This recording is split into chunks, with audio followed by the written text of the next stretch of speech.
റസൂലുള്ളാഹി സ്വല്ലല്ലാഹു അലൈഹി വസല്ലമ തങ്ങൾ പരിശുദ്ധമായ മക്കയിൽ നിന്ന് മസ്ജിദുൽ അഖ്സയിലേക്ക് അല്ലാഹുവിൻ്റെ സഹായത്തോടെ ഇസ്റാ നടത്തിയ, രാപ്രയാണം നടത്തിയ വളരെ പവിത്രമായ രാത്രിയിലാണ് നമ്മൾ എല്ലാവരും ഒരുമിച്ച് കൂടിയിട്ടുള്ളത്. സുബ്ഹാനല്ലദീ അസ്റാ ബിഅബ്ദിഹി ലൈലൻ മിനൽ മസ്ജിദിൽ ഹറാം ഇലൽ മസ്ജിദിൽ അഖ്സാ. സുബ്ഹാൻ, അല്ലാഹു എത്ര പരിശുദ്ധനാണ്. അല്ലദീ അസ്റാ ബിഅബ്ദിഹി, അവന്റെ അടിമയെയും കൊണ്ട് രാപ്രയാണം നടത്തിയ അല്ലാഹു എത്ര പരിശുദ്ധനാണ്. ബിഅബ്ദിഹി, അടിമയെ എന്ന പദം അല്ലാഹു ഇവിടെ ഉപയോഗിച്ചതുകൊണ്ട് തന്നെ ഇതൊരു സ്വപ്നമല്ല എന്ന് വളരെ വ്യക്തമായി ഖുർആൻ നമ്മോട് പഠിപ്പിക്കുകയാണ്. ഇസ്റാഉം മിഅറാജും നമ്മുടെ യുക്തികൾക്കപ്പുറത്താണ്. യുക്തിവാദികൾക്ക് ഇത് ഉൾക്കൊള്ളാൻ കഴിയില്ല. ബുദ്ധനാശയക്കാരായ ആളുകൾ യുക്തിക്കനുകൂലമായി ഹദീസുകൾ വന്നില്ലെങ്കിൽ ലബോറട്ടറിയിൽ ചെക്ക് ചെയ്യണം എന്നുവരെ, ഡയഗ്നോസ് ചെയ്യണം എന്നുവരെ, പരിശോധിക്കണം എന്നുവരെ പറയുന്ന പുതിയ ആശയക്കാർ, അവരുടെ യുക്തിക്ക് ഇതൊരിക്കലും യോജിച്ചതല്ല. കാരണം രാത്രിയുടെ ഒരല്പസമയം കൊണ്ട് 1500 കിലോമീറ്റർ അപ്പുറത്തുള്ള ബൈത്തുൽ മുഖദ്ദസിലേക്ക് പോയി തിരിച്ചു വരിക 6-ാം നൂറ്റാണ്ടിൽ ഒരൽപ്പം പ്രയാസം തന്നെയായിരുന്നു. സുബ്ഹാനല്ലദീ അസ്റാ ബിഅബ്ദിഹി ലൈലൻ മിനൽ മസ്ജിദിൽ ഹറാം ഇലൽ മസ്ജിദിൽ അഖ്സല്ലദീ ബാറക്നാ ഹൗലഹു. അല്ലാഹു തആല പവിത്രമാക്കി, അല്ലാഹു തആല ആദരിച്ച മസ്ജിദുൽ അഖ്സയിലേക്കാണ് കൊണ്ടുപോകുന്നത്. പ്രിയപ്പെട്ടവരെ, അല്ലാഹു മദീനയിലേക്ക് ആദ്യം കൊണ്ടുപോയതിലും ഒരു അത്ഭുതമുണ്ട്. ആദ്യം മദീനയിലേക്ക് കൊണ്ടുപോയതിലും ഒരു അത്ഭുതമുണ്ട്. അല്ലാഹുവിന് വേണമെങ്കിൽ മക്കയിൽ നിന്ന് തന്നെ നേരെ ആകാശത്തേക്ക് കൊണ്ടുപോകാമായിരുന്നു. മക്കയിൽ നിന്ന് ആകാശത്തേക്ക് കൊണ്ടുപോയിരുന്നുവെങ്കിൽ മുശ്രിക്കീങ്ങളായ ആളുകൾ അല്ലാഹുവിന്റെ ഹബീബിനെ കള്ളൻ എന്ന് പറഞ്ഞ് പരിഹസിക്കാനുള്ള സാധ്യതയുണ്ടായിരുന്നു. കാരണം ആകാശത്ത് എന്താ ഉള്ളത് എന്ന് ചോദിച്ചാൽ അല്ലാഹുവിന്റെ ഹബീബ് പറഞ്ഞു കൊടുത്താൽ അത് വിശ്വസിക്കാൻ മക്കക്കാരായ മുശ്രിക്കീങ്ങൾക്ക് പ്രയാസമായിരുന്നു. നേരെ മറിച്ച് നബി തങ്ങളെ ബൈത്തുൽ മുഖദ്ദസിലേക്ക് ആദ്യം കൊണ്ടുപോയതുകൊണ്ട് ബൈത്തുൽ മുഖദ്ദസിലേക്ക് പോയി തിരിച്ചു വന്നു എന്ന് പറയുമ്പോൾ മക്കക്കാരായ മുശ്രിക്കീങ്ങൾ ചോദിച്ചത്, ബൈത്തുൽ മുഖദ്ദസിന് എത്ര വാതിലുകളുണ്ട്? എവിടെയൊക്കെയാണ് വാതിലുകളുള്ളത്? എന്താണ് ബൈത്തുൽ മുഖദ്ദസിന്റെ വലതു ഭാഗത്തുള്ള വാതിൽ? എങ്ങനെയാണ്? എത്ര ജനലുകളാണ്? എന്നിങ്ങനെയുള്ള ചോദ്യമാണ് അല്ലാഹുവിന്റെ ഹബീബിനോട് മക്കക്കാരായ മുശ്രിക്കീങ്ങൾ ചോദിക്കുന്നത്. സ്വാഭാവികമായി 2 മണിക്കൂർ നേരം വഅദ് പറഞ്ഞ് മാലിക് ദിനാർ ദഅവ സെന്റർ, ഈ ബിൽഡിങ്ങിന് എത്ര വാതിലുണ്ട് എന്ന് ചോദിച്ചാൽ എനിക്ക് മറുപടി പറയാൻ പറ്റും? നമ്മളിവിടെ വന്ന് വാതിൽ എണ്ണി അളന്നു പോകാൻ എഞ്ചിനീയറോ ആർക്കിടെക്ടോ ഒന്നല്ലല്ലോ, അത് പറയാൻ വന്നതല്ലേ. അപ്പൊ എന്നോട് ചോദിക്കാണ്, കാസർഗോഡ് പോയിട്ട് നിങ്ങൾ മാലിക് ദിനാർ അടിവാടിൽ പോയി എന്നതിന്റെ തെളിവെന്താണ്? അവിടെ എത്ര വാതിലുണ്ട്? ഞാൻ എന്ത് പറയും? എനിക്ക് പറയാൻ പറ്റുമോ? അപ്പൊ അവര് പറയാണ്, എന്നാ നിങ്ങൾ പോയിട്ടില്ല, പോയാൽ അങ്ങ് വാതിൽ അറിയണ്ടേ? അല്ലാഹുവിന്റെ ഹബീബിനെ ഈ ഒരു രീതിയിൽ പരിശോധിക്കാനും പരീക്ഷിക്കാനുമാണ് മക്കക്കാരായ മുശ്രിക്കീങ്ങൾ തയ്യാറായത്. എത്ര വാതിലുണ്ട്? നബിത്തങ്ങൾക്ക് അല്ലാഹു ബൈത്തുൽ മുഖദ്ദസ് കാണിച്ചു കൊടുത്തു ആ സമയം. അതല്ലാതെ നബിത്തങ്ങൾ വാതിലൊക്കെ എണ്ണി പഠിച്ചു വന്നതല്ല. ആ സമയം തന്നെ അല്ലാഹു തആല എത്ര വാതിലുകളുണ്ട് എന്ന് വളരെ വ്യക്തമായി കാണിച്ചു കൊടുത്തു. നബിത്തങ്ങൾ കൃത്യമായി പറഞ്ഞു അവിടെയുള്ള ഓരോ അടയാളങ്ങൾ. അപ്പോഴാണ് അടുത്ത ചോദ്യം ചോദിക്കുന്നത്, ഞങ്ങളുടെ നാട്ടിൽ നിന്ന് പോയ കച്ചവട സംഘം എന്തു ചെയ്യുന്നു എന്ന്. ഞങ്ങളുടെ നാട്ടിൽ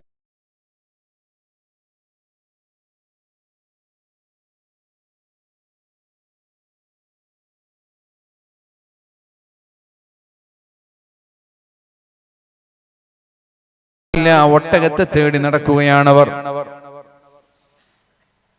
ദിവസങ്ങൾക്ക് ശേഷം ആ യാത്രാ സംഘം തിരിച്ചു വന്നപ്പോൾ അവരോട് ചോദിച്ചു. അള്ളാഹുവിന്റെ ഹബീബായ നബി തങ്ങൾ പറഞ്ഞ മറുപടിയാണ് യാത്രാ സംഘവും പറഞ്ഞത്. എന്തിനാണ് അല്ലാഹു തആല ആദ്യം ബൈത്തുൽ മുഖദ്ദസിലേക്ക് കൊണ്ടുപോകുന്നത്? ഒന്ന്, മക്കക്കാരായ മുശ്രിക്കീങ്ങൾ അള്ളാഹുവിന്റെ ഹബീബിനോട് യുക്തി വെച്ചുകൊണ്ട് തെളിവ് ചോദിക്കുമ്പോൾ അതിന് വ്യക്തമായ മറുപടി പറയാനായിരുന്നു അത്. പ്രിയപ്പെട്ടവരെ, എന്തുകൊണ്ടാണ് ഇസ്രാ സത്യമാണ് എന്ന് നമ്മൾ വിശ്വസിക്കുന്നത്? എന്തുകൊണ്ടാണ്? ഇവിടെ ഇസ്രായിനെ നിഷേധിക്കുന്ന ഒരാളും ഈ സദസ്സിലുണ്ടാവില്ല. ഇസ്രാ എന്ന് പറഞ്ഞാൽ സെക്കൻഡുകൾ കൊണ്ട് മസ്ജിദുൽ അഖ്സ 2 മാസം യാത്ര ചെയ്യേണ്ട ഒരു സ്ഥലത്തേക്ക് വെറും രാത്രിയുടെ ഒരല്പസമയം കൊണ്ട് പോയി തിരിച്ചു വന്നു.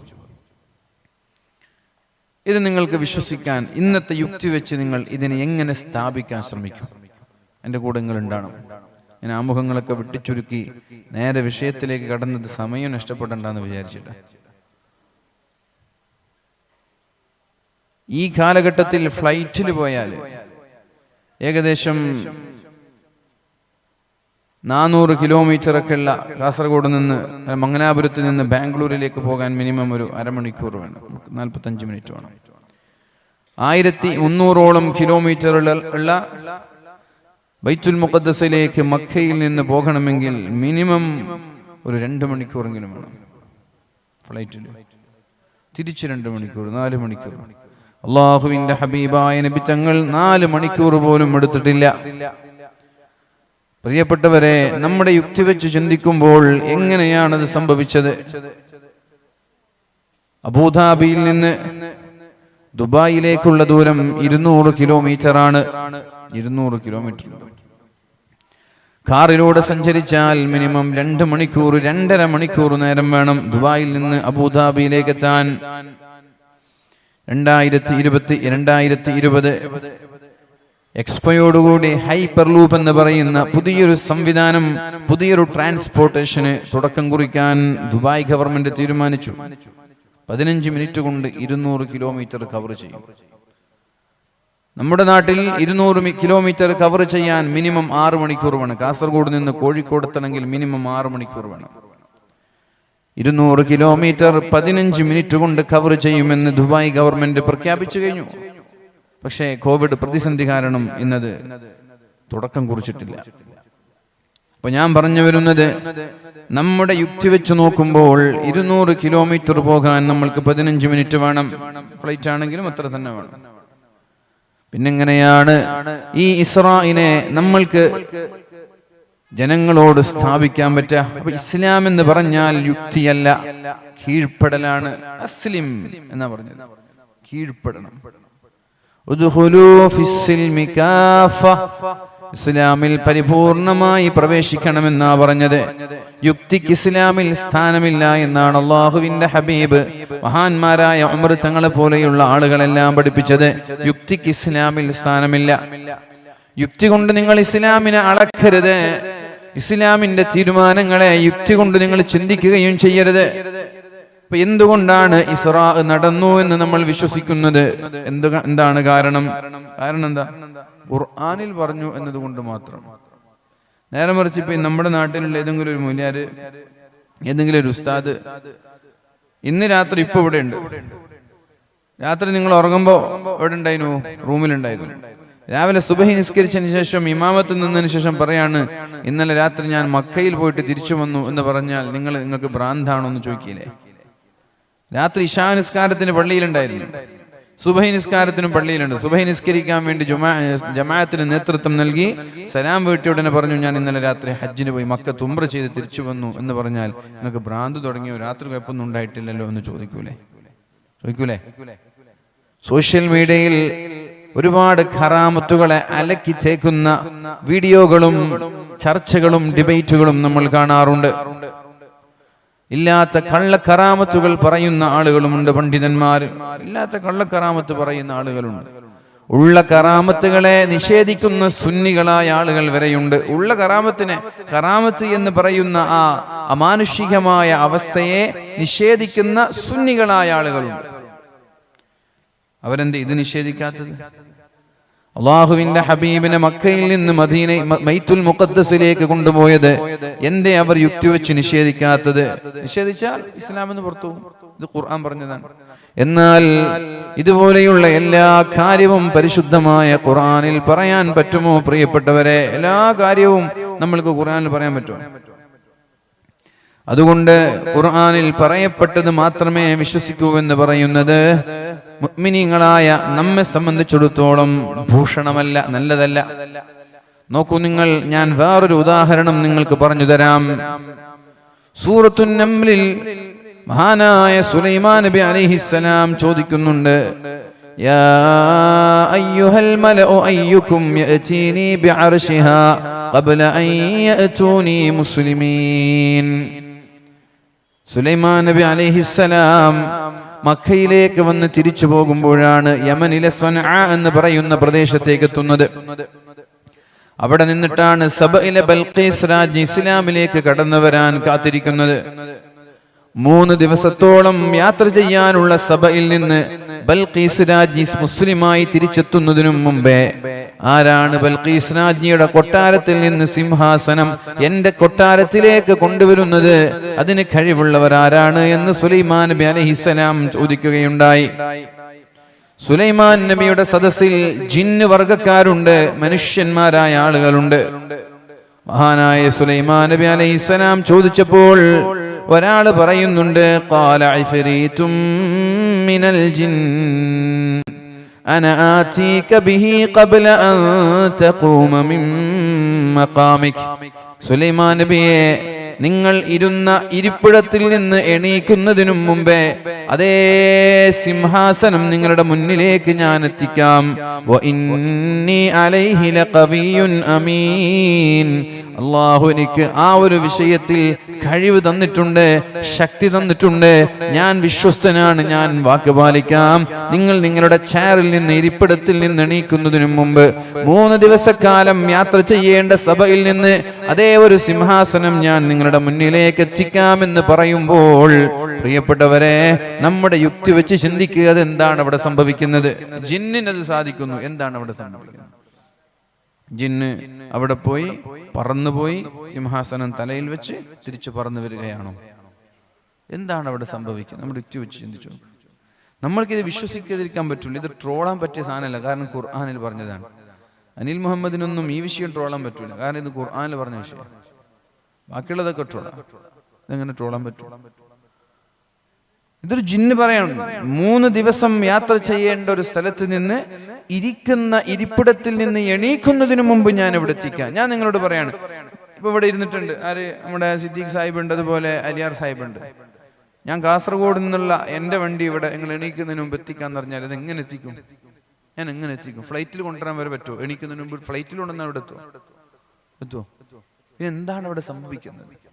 അതാണ്, അവിടെയാണ് അള്ളാഹുവിന്റെ ഒരു കഴിവ് അവിടെ നടക്കുന്നു, അള്ളാഹുവിന്റെ പ്രത്യേകമായൊരു ഖുദ്റത്ത് അവിടെ സംഭവിക്കുന്നു എന്നാണ് നമ്മൾ മനസ്സിലാക്കുന്നത്. അതാണ് കറാമത്തും മുഅ്ജിസത്തൊക്കെ. അതിൽ ട്രോളാനൊന്നുമില്ല. അപ്പോഴാണ് മഹാനായ സുലൈമാൻ നബി അലൈഹിസ്സലാമിനോട് ഒരാൾ പറയുന്നത്, قال الذي عنده علم من الكتاب أنا آتيك به قبل أن يرتد إليك طرفك.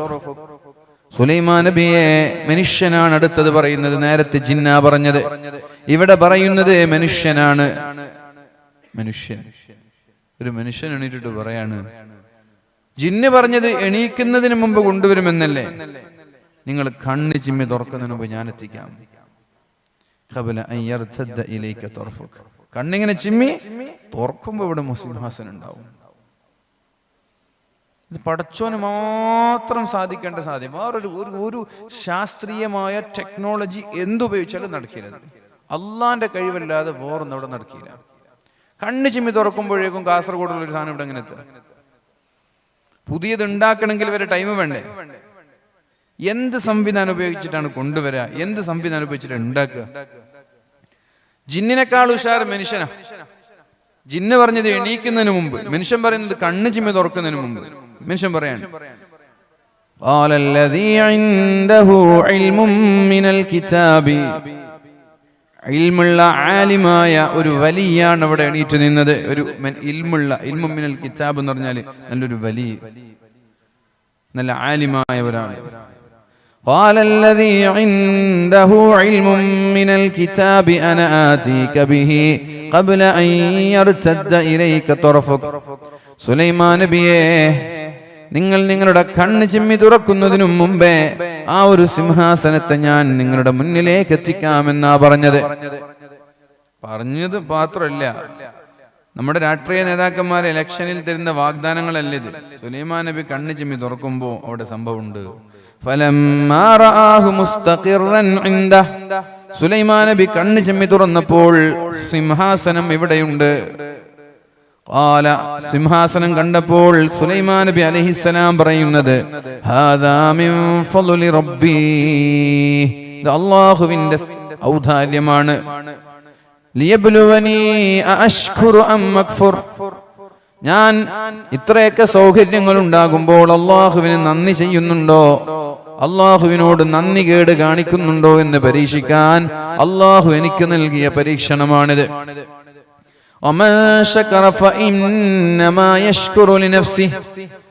ആരെങ്കിലും ഒരാൾ അള്ളാഹുവിന് നന്ദി കാണിച്ചാൽ അയാൾക്ക് വേണ്ടി തന്നെയാണ് നന്ദി കാണിക്കുന്നത്. നമ്മൾ ശുക്ർ ചെയ്താൽ അതിന്റെ ബെനിഫിറ്റ് നമ്മൾക്ക് തന്നെയാണ്, അള്ളാഹുവിനല്ല.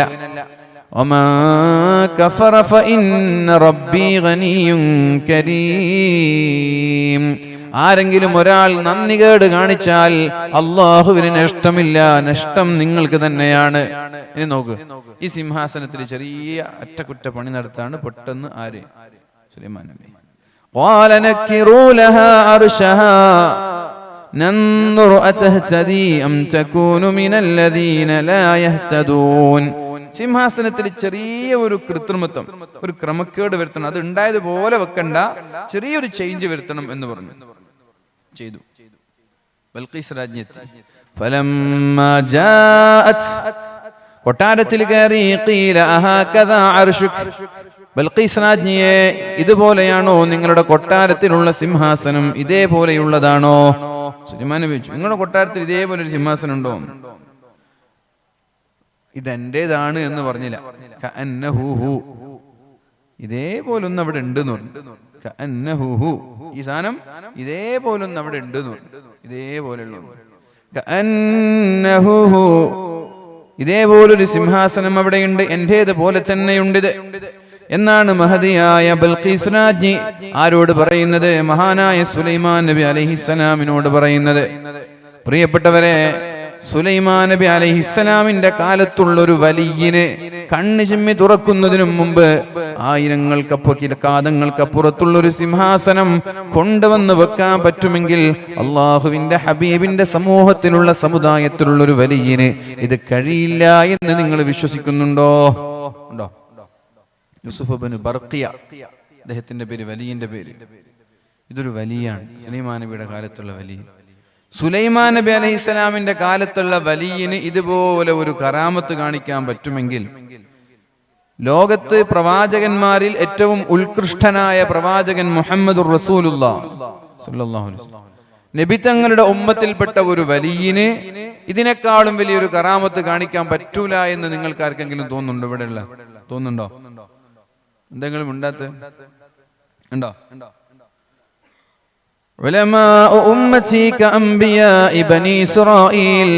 എന്റെ സമുദായത്തിലുള്ള പണ്ഡിതന്മാര് ബനൂ ഇസ്രായേലിലുള്ള പ്രവാചകന്മാരെ പോലെയാണെന്ന് പരിശുദ്ധ റസൂലുള്ളാഹ്. എന്റെ സമൂഹത്തിലെ പണ്ഡിതന്മാർ ബനൂ ഇസ്രായേലിലെ പ്രവാചകന്മാർക്ക് തുല്യരാണ്. അപ്പൊ പ്രിയപ്പെട്ടവരെ, കറാമത്തുകൾ ഒരാളും നിഷേധിക്കാൻ പോവരുത്. ചില കറാമത്തുകൾ കാണുമ്പോൾ ഇതൊക്കെ പക്ക ഉസ്താദുമാരും മുസ്ലിയാക്കന്മാരും തട്ടിവിടുന്ന കള്ളത്തരങ്ങളാണ്, വിടലുകളാണ്, തള്ളലുകളാണ് എന്ന് പറഞ്ഞ് കറാമത്തുകളെ ഒരാളും ട്രോളരുത്. ഞാൻ പറയുന്നത്, ചില ആളുകൾ സെൽഫ് മാർക്കറ്റിങ്ങിന് വേണ്ടി ഇല്ലാത്ത കള്ളക്കറാമത്തുകളൊക്കെ ഉണ്ടാക്കുന്നുണ്ട്. അത്തരം ആളുകളെ പിടികൂടിയാൽ മതി, അത്തരം ആളുകളെ തിരിച്ചറിഞ്ഞാൽ മതി. ഇല്ലാത്ത കറാമത്തുകളൊക്കെ സെൽഫ് മാർക്കറ്റിങ്ങിന് വേണ്ടി ഉപയോഗിക്കുന്ന ആളുകൾ, വാളുകളിൽ പറയുന്ന ആളുകൾ, പ്രഭാഷണങ്ങളിൽ പറയുന്ന ആളുകൾ അവരുടെ ആവശ്യത്തിന് വേണ്ടി കറാമത്തുകളെ ഉള്ളതും ഇല്ലാത്തതൊക്കെ വിൽക്കുന്നവരാണവർ. അത്തരം ആളുകളുടെ കറാമത്തുകൾ കേട്ട് ഇതൊക്കെ തള്ളിക്കളയപ്പെടേണ്ടതാണ് എന്നൊരു ധാരണ പ്രിയപ്പെട്ട സുന്നത്ത് ജമാഅത്തിന്റെ ആളുകളിൽ ഉണ്ടാവാൻ പാടില്ല. അല്ലാഹുവിന്റെ ഹബീബായ റസൂലുള്ളാഹി സ്വല്ലല്ലാഹു അലൈഹി വസല്ലമ തങ്ങൾ പറഞ്ഞത്, മാ സാല അബ്ദീ ബിന്നവാഫിലി യഖ്റുബൂ മാ സാല അബ്ദീ യതഖറബു ഇലയ്യ ബിന്നവാഫിൽ. എൻ്റെ അടിമകൾ സുന്നത്തുകൾ വർദ്ധിപ്പിക്കുമ്പോൾ എന്നിലേക്ക് അടുത്തുകൊണ്ടേ ഇരിക്കുമെന്നാ പറയുന്നത്. മാ സാല അബ്ദീ, എന്റെ അടിമ എന്നിലേക്ക് അടുക്കും. വമാ യസാലു അബ്ദി വമാ തഖറബ ഇലയ്യ അബ്ദി ബിശൈഇൻ അഹബ്ബു ഇലയ്യ മിമ്മ ഇഫ്തറൽതു അലൈഹി വമാ യസാലു അബ്ദി യതഖറബു ഇലയ്യ ബിന്നവാഫിലി. ഒരാൾ സുന്നത്തുകളൊന്നും കൈവെടിയാതെ സുന്നത്തുകൾ ജീവിതത്തിൽ പകർത്തിയാൽ, രാവിലെ എണീറ്റത് മുതൽ രാത്രി ഉറങ്ങുന്നത് വരെ ഒരു സുന്നത്ത് പോലും ഒരാളെ നഷ്ടപ്പെടുത്താതിരുന്നാൽ, രാവിലെ എണീക്കുന്നത് മുതൽ ഉറങ്ങുന്നത് വരെ സുന്നത്തുകൾ ജീവിതത്തിൽ ഒന്നുപോലും കൈവിടാതെ, ഹറാമുകൾ ചെയ്യാതെ, തെറ്റുകൾ ചെയ്യാതെ സൂക്ഷ്മതയോടെ ജീവിക്കുന്ന ഒരാളായി നമ്മൾ മാറിയാൽ, അല്ലാഹു തആല പറയുന്നുണ്ട്, ഹത്താ ഉഹിബ്ബ, അവനെ ഞാൻ സ്നേഹിക്കാൻ തുടങ്ങും. അല്ലാഹുവിന്റെ സ്നേഹം കിട്ടണമെങ്കിൽ നമ്മൾ തെറ്റുകളിൽ നിന്ന് മാറി നിന്ന് സുന്നത്തുകൾ ഒരുപാട് ചെയ്യണം. ഫഇദാ അഹ്ബബ്തുഹു, ഞാൻ ഒരാളെ ഇഷ്ടപ്പെട്ടാൽ, കുന്തു സമഅഹു അല്ലദീ യസ്മഉ ബിഹി, അയാളുടെ ചെവി ഞാനായി മാറും. ഇതാരാ പറയുന്നത്? അല്ലാഹു പറയുകയാണ്. ഒരു ഖുദ്സിയായ ഹദീസാണ് പ്രിയപ്പെട്ടവരെ, ഖുദ്സിയായ ഹദീസാണിത്. കുന്തു സമഅഹു അല്ലദീ യസ്മഉ ബിഹി, അയാൾ കേൾക്കുന്ന ചെവി അത് എൻ്റെ ചെവിയായി മാറും. പിന്നെയോ വബസറഹു അല്ലദീ യുബ്സിറു ബിഹി, അവൻ കാണുന്ന കണ്ണ് എൻ്റെ കണ്ണായി മാറും. അവന്റെ പിടിക്കുന്ന കയ്യ് അത് എൻ്റെ കൈയായി മാറും. അവൻ നടക്കുന്ന കാല് അത് എൻ്റെ കാലായി മാറും. വഇൻ സഅലനി, അവൻ എന്നോട് എന്ത് ചോദിച്ചാലും ഞാൻ അവന് കൊടുക്കും. എന്നോട് അഭയം തേടിയാൽ ഞാൻ അയാൾക്ക് അഭയം നൽകുമെന്ന് പരിശുദ്ധ റസൂലുള്ളാഹി സ്വല്ലല്ലാഹു അലൈഹി വസല്ലം. പ്രിയപ്പെട്ടവരെ, ഈ ഹദീസിൽ നിന്ന് എന്താ നിങ്ങൾക്ക് മനസ്സിലായത്? ഈ ഹദീസിൽ നിന്ന് നിങ്ങൾക്ക് എന്താണ് മനസ്സിലായത്? എന്താ? നിങ്ങളിവിടെ ഇല്ലേ? ഇവിടെ ഉണ്ടോ? എന്താ നിങ്ങൾക്ക് മനസ്സിലായത്? അല്ലാഹു തആല ഖുദ്സിയായ ഹദീസിലൂടെ പറയുന്ന സ്വഹീഹുൽ ബുഖാരിയുടെ ഹദീസാണിത്. സ്വഹീഹുൽ ബുഖാരിയുടെ ഹദീസ. എനിക്കും നിങ്ങൾക്കൊക്കെ നമ്മുടെ കണ്ണും നമ്മുടെ ചെവിയും നമ്മുടെ കൈയും നമ്മുടെ കാലും അള്ളാഹുവിൻ്റെതാക്കി മാറ്റാൻ പറ്റും. അങ്ങനെ അള്ളാഹുവിൻ്റെതാകുമ്പോഴാണ് നമ്മളൊരു വലിയായി മാറുന്നത്. എൻ്റെ കണ്ണ് അള്ളാഹുവിൻ്റെ കണ്ണായി മാറിയാൽ ഇവിടെ ഇരിക്കുന്ന നിങ്ങളുടെ ഖൽബ് വായിച്ചെടുക്കാൻ എനിക്ക് കഴിയും. കുപ്പിക്കകത്തുള്ള വസ്തുവിനെ പോലെ കാൺമാൻ ഞാൻ നിങ്ങളെ കൽബകം എന്നോവർ. എൻ്റെ കണ്ണ് അള്ളാഹുവിൻ്റെ കണ്ണായി മാറിയാൽ ഇവിടെ ഇരിക്കുന്ന നിങ്ങളുടെ ഖൽബ് ഞാൻ വായിച്ചു തരാം. തന്നതില്ല പരനുള്ളു കാട്ടുവാനൊന്നുമേ നരനുപായം ഈശ്വരൻ. അള്ളാഹു തന്നിട്ടില്ല. ഖൽബ് വായിച്ചെടുക്കാൻ, ഹൃദയം വായിച്ചെടുക്കാനുള്ള വഴി അള്ളാഹു തന്നിട്ടില്ല. പക്ഷേ സുന്നത്തുകളെല്ലാം പെരുപ്പിച്ച് അള്ളാഹുവിന്റെ വലിയനെ പോലെ ജീവിച്ചാൽ പ്രിയപ്പെട്ടവരെ ഖൽബ് വായിക്കാൻ കഴിയും. കാരണം ഈ കണ്ണ് അള്ളാഹുവിന്റെ കണ്ണാണ്. അള്ളാഹുവിന് നമ്മുടെ ഖൽബ് വായിക്കാൻ പറ്റുമോ? മിണ്ടാത്ത അള്ളാഹിന് ഖൽബ് വായിക്കാൻ പറ്റൂലേ? എന്നാൽ നമ്മൾക്കും പറ്റും. കാരണം എന്താ? ഈ കണ്ണ് അള്ളാഹുവിന്റെ കണ്ണാണ്. ഈ ചെവി അള്ളാഹുവിന്റെ ചെവിയാണ്. ഈ കൈകൾ അള്ളാഹുവിന്റെ കൈകളാണ്. ഒരു ട്രെയിൻ സഞ്ചരിച്ചു കൊണ്ടിരിക്കുന്ന ഒരു ട്രെയിനിനെ നിർത്താൻ അള്ളാഹുവിന് സാധിക്കോ? സാധിക്കും. എന്നാൽ ഈ കൈ അള്ളാഹുവിന്റെ കൈയായാൽ ട്രെയിനിനെ നിർത്താൻ ആർക്ക് പറ്റും? ഒരു വലിയന് പറ്റും. എന്നാൽ വലിയ ട്രെയിൻ നിർത്താനൊന്നും പോകില്ല. ഫ്ലൈറ്റ് ഇറക്കാനും ട്രെയിൻ വലിയ പോകില്ല. വലിയന് പറ്റും, വലിയന് സാധിക്കും. ഈ കൈ അള്ളാഹുവിന്റെ കൈയായി മാറിയാൽ തകർന്നു വീഴുന്ന ബിൽഡിങ്ങുകൾ പിടിച്ചു വെക്കാൻ പറ്റും, സഞ്ചരിക്കുന്ന ട്രെയിനിന് നിർത്താൻ പറ്റും, പറക്കുന്ന ഫ്ലൈറ്റുകളെ നിർത്താൻ പറ്റും. ഈ കൈ അള്ളാന്റെ കൈയായി മാറണം.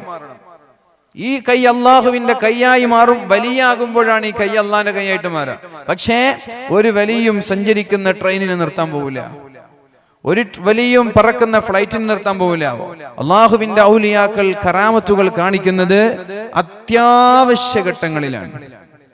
മഹാനായ അജ്മീർ ഖാജാ ശൈഖ് മുഈനുദ്ദീനുൽ ചിശ്തി അജ്മീരി ഖദ്ദസല്ലാഹു സിർറഹുൽ അസീസ് വളരെ ചെറുപ്പത്തിലെ ദീനിയായി ജീവിച്ച പ്രഗത്ഭനായ മഹാനാണ്, പണ്ഡിതനാണ്, സൂഫി വര്യനാണ്.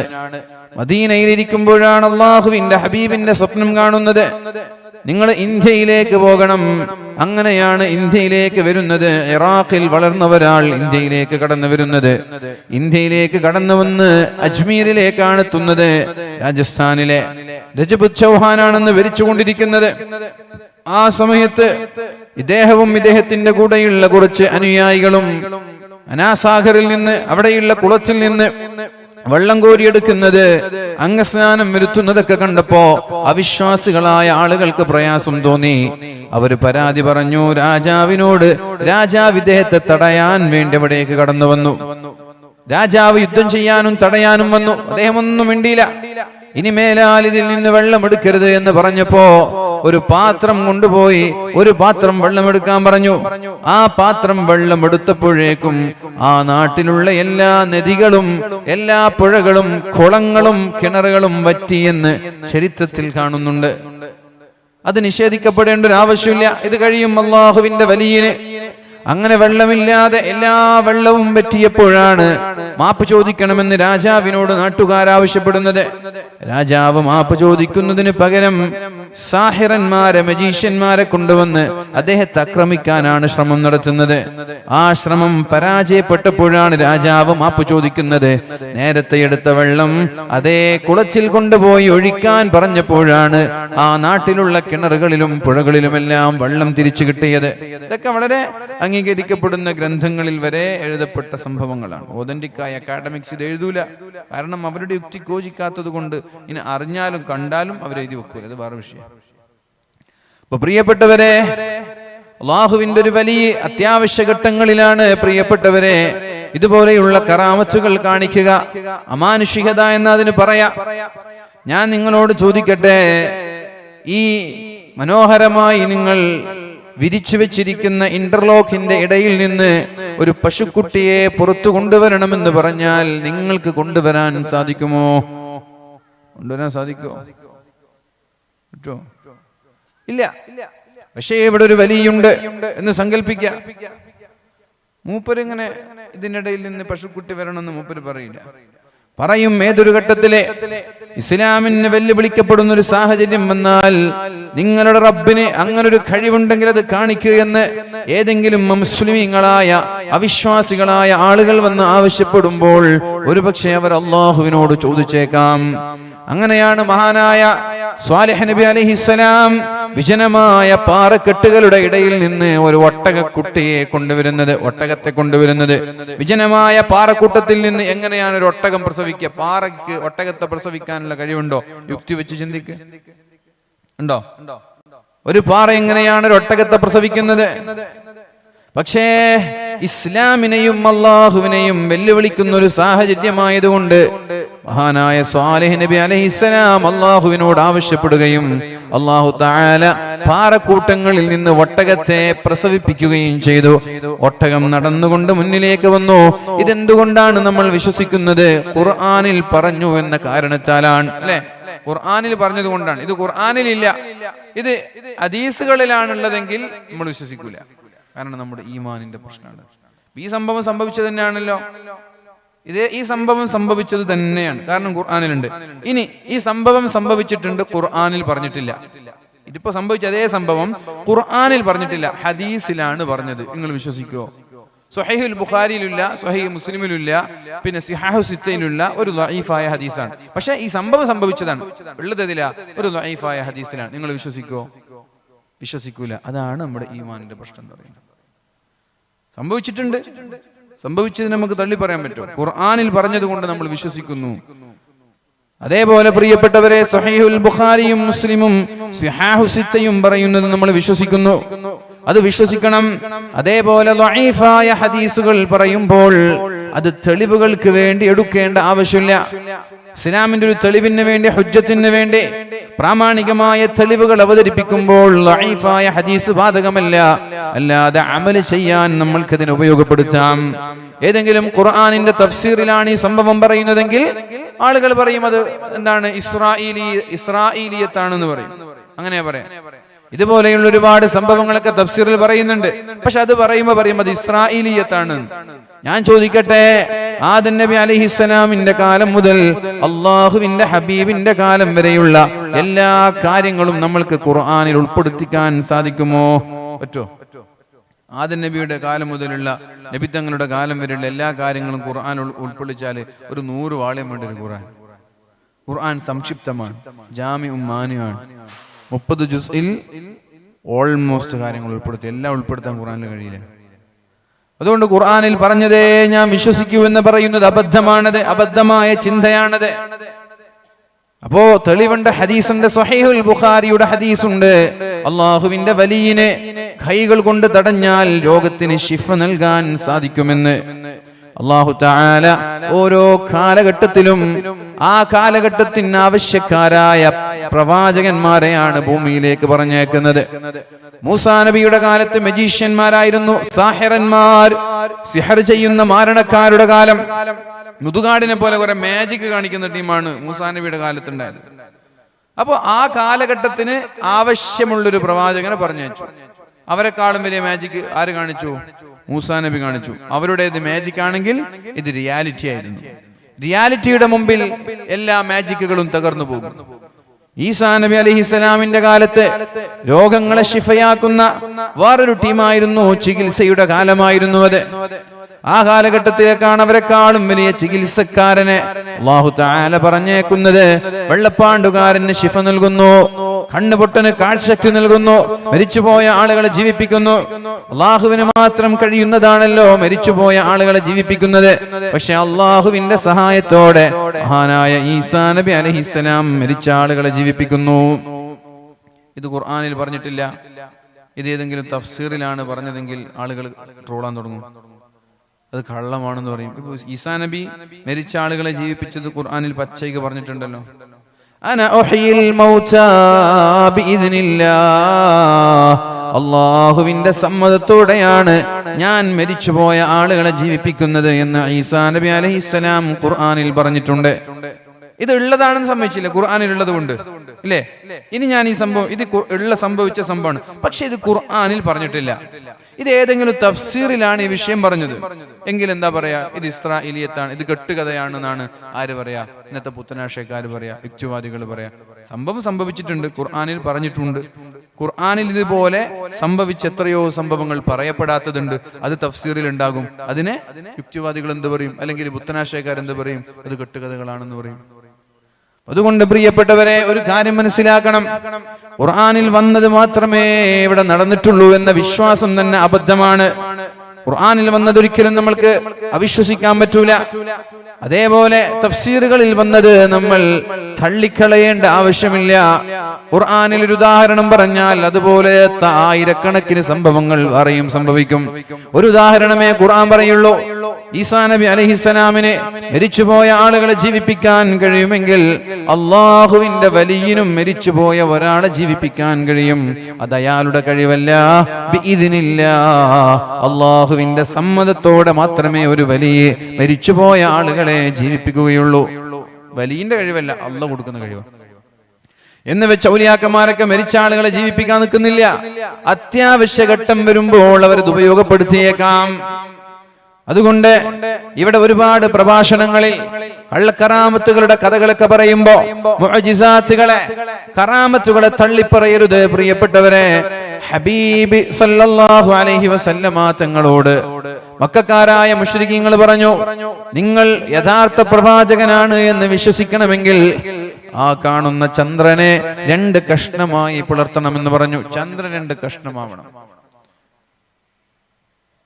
അത് കേട്ടിട്ടില്ലേ? ചന്ദ്രൻ 2 കഷ്ണമാവണമെന്ന് പറഞ്ഞു. അപ്പോഴാണ് അള്ളാഹുവിന്റെ ഹബീബ് അള്ളാഹുവിനോട് ആവശ്യപ്പെടുന്നത് ചന്ദ്രനുണ്ട് കഷ്ടമായി പിളരാൻ വേണ്ടി. അന്ത്യനാൾ നിങ്ങളിലേക്ക് അടുത്തിട്ടുണ്ട്, ലോകാവസാനം നിങ്ങളിലേക്ക് അടുത്തിട്ടുണ്ട്, ചന്ദ്രൻ രണ്ട് കഷ്ണമായി പിളർന്നിട്ടുണ്ട്. ഇത് ഖുർആനിൽ പറഞ്ഞതുകൊണ്ടാണ് നമ്മൾ വിശ്വസിക്കുന്നത്. നമ്മൾ അങ്ങനെയല്ല, സുന്നികൾ അങ്ങനെയല്ല. യുഅ്മിനൂന ബിൽ ഗൈബി, നമ്മുടെ യുക്തികൾക്ക് അപ്പുറത്തുള്ളതും വിശ്വസിക്കണമെന്നാ പറയുന്നത്. വിശ്വാസികളെ കുറിച്ച് പറയുന്നത് കണ്ണുകൊണ്ട് കണ്ടത് മാത്രം വിശ്വസിക്കേണ്ടവരല്ല നമ്മൾ. ചിന്തകൾക്ക് യുക്തിക്കതീതമായത് മാത്രം ചിന്തിക്കേണ്ടവരല്ല നമ്മൾ. ഖദ് അഫ്ലഹൽ മുഅ്മിനൂൻ അലിഫ് ലാം മീം ദാലികൽ കിതാബു ലാ റൈബ ഫീഹി ഹുദൽ ലിൽ മുത്തഖീൻ അല്ലദീന യുഅ്മിനൂന ബിൽ ഗൈബി. അദൃശ്യമായ കാര്യങ്ങൾ വിശ്വസിക്കുന്നവരാണ് യഥാർത്ഥ വിശ്വാസികൾ. അതൊരു പക്ഷേ യുക്തിക്ക് യോജിച്ചു കൊള്ളണമെന്നില്ല. മഹാനായ സിദ്ദീഖുൽ അക്ബർ റളിയല്ലാഹു അൻഹുവിനോട് മക്കക്കാരായ മുശ്രിക്കീങ്ങൾ പറഞ്ഞു, നിന്റെ ചങ്ങാതി ഇന്നലെ രാത്രി ബൈത്തുൽ മുഖദ്ദസിലേക്ക് പോയത്രേ. ഇന്നലെ രാത്രി ബൈത്തുൽ മുഖദ്ദസിലേക്ക് പോയത്രേ. 2-3 മാസം യാത്ര ചെയ്യേണ്ട ബൈത്തുൽ മുഖദ്ദസിൽ പോയി പ്രവാചകന്മാർക്ക് നേതൃത്വം നൽകി നിസ്കരിച്ച് തിരിച്ചു വന്നുവത്രേ. ഈ പൊള്ളത്തരങ്ങൾ വിശ്വസിക്കാൻ സിദ്ദീഖേ നീ തയ്യാറുണ്ടോ? മഹാനായ സിദ്ദീഖ് തങ്ങൾ ചോദിക്കുന്നത്, എന്റെ സുഹൃത്ത് അങ്ങനെ പറഞ്ഞിട്ടുണ്ടോ? എന്റെ ചങ്ങാതി അങ്ങനെ പറഞ്ഞിട്ടുണ്ടോ? അവർ പറഞ്ഞു, അതെ അങ്ങനെ പറഞ്ഞിട്ടുണ്ട്. ഉടനെ തന്നെ മഹാനായ സിദ്ദീഖ് തങ്ങൾ പറഞ്ഞു, എന്റെ സുഹൃത്ത് അത് പറഞ്ഞിട്ടുണ്ടെങ്കിൽ അത് വിശ്വസിക്കാൻ ഞാൻ തയ്യാറാണ്, ഞാൻ അത് വിശ്വസിച്ചു. എന്റെ സുഹൃത്ത് ഇതിനേക്കാളും വലുത് പറഞ്ഞാലും ഞാൻ വിശ്വസിക്കും. കാരണം അവൻ സത്യസന്ധനാണ്, ഹബീബ് കള്ളം പറയൂല, സത്യസന്ധനാണ്, വിശ്വസ്തനാണ്. പ്രിയപ്പെട്ടവരെ, അവിടെ നബി തങ്ങളോടൊരു സംശയം പോലും ചോദിച്ചില്ല. നബി തങ്ങളുടെ അടുത്തേക്ക് പോയിട്ട് നിങ്ങൾ പോയോ നബിയെ, അങ്ങനെ സംഭവിച്ചോ നബിയെ, എന്താ തെളിവ്, ആരൊക്കെ കണ്ടു, എവിടെയൊക്കെ പോയി എന്ന് ചോദിച്ചില്ല. ശത്രുക്കൾ പറയുമ്പോഴേക്കും യുഅ്മിനൂന ബിൽ ഗൈബി, അദൃശ്യമായ കാര്യങ്ങളിൽ ഉടനെ വിശ്വസിച്ചു. അവിടെ തെളിവ് ചോദിച്ചില്ല, എന്താ യുക്തി എന്ന് ചോദിച്ചില്ല. യുക്തിയെ കുറിച്ച് ചോദിക്കുകയാണെങ്കിൽ സിദ്ദീഖ് തങ്ങൾക്ക് ചോദിക്കാമായിരുന്നു. അള്ളാഹുവിന്റെ ഹബീബ് അങ്ങനെ പറഞ്ഞുവെങ്കിൽ പ്രിയപ്പെട്ടവരെ ഞാനത് വിശ്വസിക്കുന്നു എന്നാണ് മഹാനായ സിദ്ദീഖ് റളിയല്ലാഹു അൻഹു പറയുന്നത്. അതുകൊണ്ട് തന്നെയാണ് ലോകത്തുള്ള എല്ലാ വിശ്വാസികളുടെ ഈമാനും സിദ്ദീഖ് തങ്ങളുടെ ഈമാനും ഒരു തുലാസിലിട്ടാൽ സിദ്ദീഖ് തങ്ങളുടെ ഈമാനിനാണ് ഫലമുണ്ടാവുക എന്ന് മുഹമ്മദുർ റസൂലുള്ളാഹ്. സ്വലാത്ത് ചൊല്ലുവേൻ, മുഹമ്മദുർ റസൂലുള്ളാഹ്. സിദ്ദീഖ് തങ്ങൾ വലിയ നിസ്കാരക്കാരനായതുകൊണ്ടല്ല, സിദ്ദീഖ് തങ്ങളെക്കാളും വലിയ നിസ്കാരക്കാരനായിരുന്നു മഹാനായ ഉസ്മാൻ ഇബ്നു അഫ്ഫാൻ എന്നവർ. സിദ്ദീഖ് തങ്ങൾ വലിയ സ്വതക്ക കൊടുക്കുന്ന ഉദാരവാനായതുകൊണ്ടല്ല, ധർമ്മിഷ്ഠനായതുകൊണ്ടല്ല. സിദ്ദീഖ് തങ്ങളെക്കാളും വലിയ ധർമ്മിഷ്ഠനായിരുന്നു മഹാനായ ഉസ്മാൻ ഇബ്നു അഫ്ഫാൻ റളിയല്ലാഹു അൻഹു. സിദ്ദീഖ് തങ്ങള് രാത്രി ഉറക്കൊഴിക്കുന്നത് കൊണ്ടല്ല.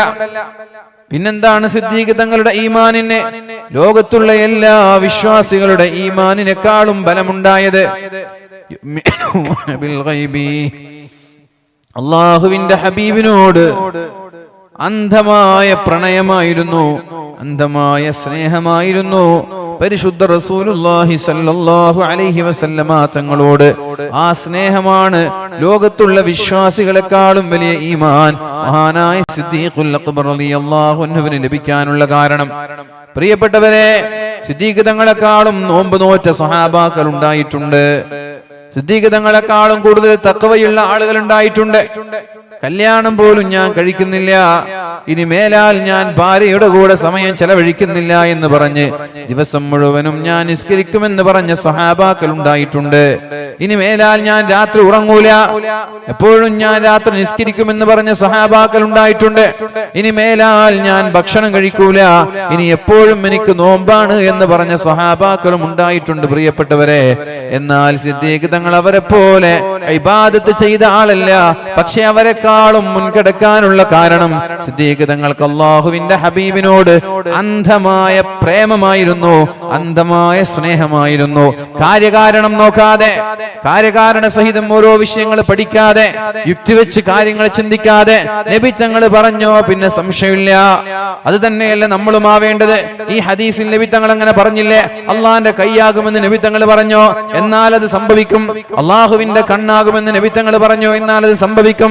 അള്ളാഹുവിന്റെ നാവാകുമെന്ന് നബി തങ്ങൾ പറഞ്ഞു. എന്നാൽ അത് സംഭവിക്കും. അപ്പോഴാണ് പ്രിയപ്പെട്ടവരെ നമ്മുടെ ഈമാൻ പരിപൂർണമാകുന്നത്. അതല്ലാതെ സംശയത്തോടെ നിസ്കാരമുണ്ട്, നോമ്പുണ്ട്, സ്വതക്കയുണ്ട്, ഹജ്ജുണ്ട്, ഉംറയുണ്ട്, ഇപ്പോഴും അള്ളാഹുവിന്റെ ഹബീബിന്റെ ഹദീസിൽ വിശ്വാസമില്ലാത്ത ഒരാളുടെ ഈമാൻ പരിപൂർണമല്ല എന്ന് മനസ്സിലാക്കണം. കോയോട് മുള്ളോട് കൂകന്ന് ചൊന്നാരെ കൂശാതെ കൂകി പാറപ്പിച്ച് വിട്ടോവാർ. ഭക്ഷണമൊക്കെ കഴിച്ചിട്ട് തിന്നു കഴിഞ്ഞ എല്ലിനോട് കൂക് എന്ന് പറഞ്ഞപ്പോ, കൂവാൻ പറഞ്ഞപ്പോ കോഴി ഒറിജിനൽ കോഴിയായിട്ട് പറന്നുപോയി. ആരുടേതാണ്? മഹാനായ അബ്ദുൽ ഖാദിർ അൽ ജീലാനി ഖദ്ദസല്ലാഹു സിർറഹുൽ അസീസ്. നിങ്ങൾക്ക് ഇതിൽ അത്ഭുതം തോന്നുന്നുണ്ടോ? അതേപോലെ തന്നെയല്ല ഈ കാലഘട്ടത്തിലുള്ള ഏതെങ്കിലും ഒരു വലിയ അങ്ങനെ ചെയ്തുകൂടാ എന്നെന്താ? ചെയ്തൂടെ? ഓരോ കാലഘട്ടത്തിലും അല്ലാഹു ഔലിയാക്കളെ പറഞ്ഞേക്കുന്നുണ്ട്, മുജദ്ദിദീങ്ങളെ പറഞ്ഞേക്കുന്നുണ്ട്. എല്ലാ കാലഘട്ടത്തിലും വലിയുണ്ട്. പച്ചത്തട്ടമിട്ട് നടക്കുന്നവരല്ല പ്രിയപ്പെട്ടവരെ വലിയാവണമെങ്കിൽ പച്ചത്തട്ടം വേണമെന്നില്ല, വലിയാവണമെങ്കിൽ കന്ധൂറ വേണമെന്നില്ല, വലിയാണെങ്കിൽ തലയിൽ തലപ്പാവ് വേണമെന്നില്ല, വലിയാണെങ്കിൽ നീട്ടിവെച്ച താടി വേണമെന്നില്ല. അള്ളാഹു ചില ആളുകൾക്ക് വിലായത്തിന്റെ പദവി നൽകുന്നത് അവരുടെ ജീവിതത്തിന്റെ സൂക്ഷ്മത നോക്കിയിട്ടാണ്. മഹാനായ അബ്ദുൽ ഖാദിർ അൽ ജീലാനി തങ്ങൾ ചെയ്തതുപോലെ നാവ് കൊണ്ട് മരിച്ചുപോയ ഒരു മനുഷ്യനോട് ജീവിക്കാൻ പറഞ്ഞാൽ, തിന്നുകഴിഞ്ഞ കോഴിയോട് കൂവാൻ പറഞ്ഞാൽ, ഇതൊക്കെ വളരെ സിമ്പിളാണ്, നിഷേധിക്കപ്പെടേണ്ട കാര്യങ്ങളല്ല.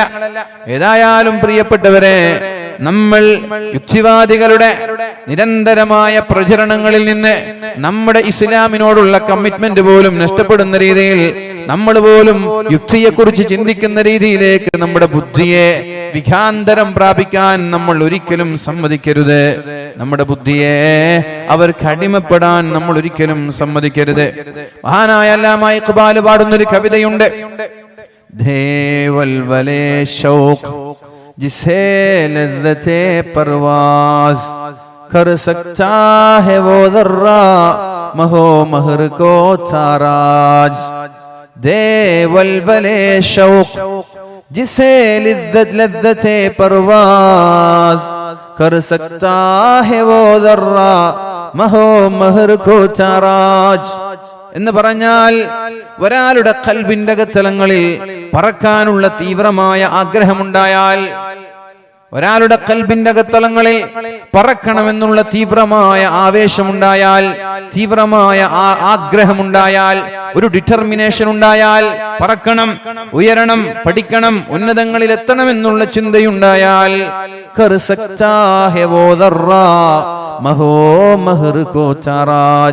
ചന്ദ്രനെയും സൂര്യനെയും മറികടന്ന് അതിനപ്പുറത്തേക്ക് എത്താൻ ആ ഒരു ചിന്ത മതി, ആ ഒരു താല്പര്യം മതി. ആ ചെറിയ ഒരു ആവേശമെന്നുള്ള അണുവിനെ, തീവ്രമായ ആഗ്രഹമെന്ന് പറയുന്ന ആ അണുവിനെ, സൂര്യനെയും ചന്ദ്രനെയും മറികടന്നുകൊണ്ട് അതിന്റെ പുറത്തേക്ക് എത്തിപ്പെടാൻ സാധിക്കുമെന്നാണ് മഹാനായ അല്ലാമ ഇഖ്ബാൽ പറയുന്നത്. എന്താ ഇവിടെ ഉദ്ദേശിക്കുന്നത്? അല്ലാഹുവിന്റെ ഹബീബായ മുഹമ്മദുർ റസൂലുള്ളാഹി സ്വല്ലല്ലാഹു അലൈഹി വസല്ലമ തങ്ങളെ ജീവിതം മുഴുവനും പരീക്ഷണങ്ങളിലൂടെ ജീവിച്ച് പ്രയാസങ്ങൾ തിന്ന് അള്ളാഹുവിന് വേണ്ടി ത്യാഗം ചെയ്തപ്പോഴാണ് അള്ളാഹു ഇസ്റാ എന്ന് പറയുന്ന അത്ഭുതകരമായ ഒരു സഹായം നൽകുന്നത്. പ്രിയപ്പെട്ട ഭാര്യ മരിച്ചുപോയി. അള്ളാഹുവിന്റെ ഹബീബിന്റെ പ്രിയപ്പെട്ട പത്നിയാണ് ഖദീജ ബീവി റളിയല്ലാഹു അൻഹ. പ്രിയപ്പെട്ടവരെ, സഹോദരങ്ങളെ, നാളെ സ്വർഗത്തിലെത്തിയാൽ സ്ത്രീകളുടെ നേതാവാണ് ഖദീജ ബീവി റളിയല്ലാഹു അൻഹ. നിങ്ങൾ എവിടെയുണ്ടോ? മുതഅല്ലിമീങ്ങളോട്, നാട്ടുകാരോട് പറയാനുള്ളത്, നാളെ സ്വർഗത്തിലെത്തിയാൽ സ്ത്രീകളുടെ നേതാവാണ് മഹദിയായ ഖദീജ ബീവി റളിയല്ലാഹു അൻഹ. സ്ത്രീകളിൽ 4 ആളുകളാണ് പരിപൂർണതയിലെത്തിയത്. സ്ത്രീകളിൽ 4 ആളുകളാണ് പരിപൂർണതയിലെത്തിയത്.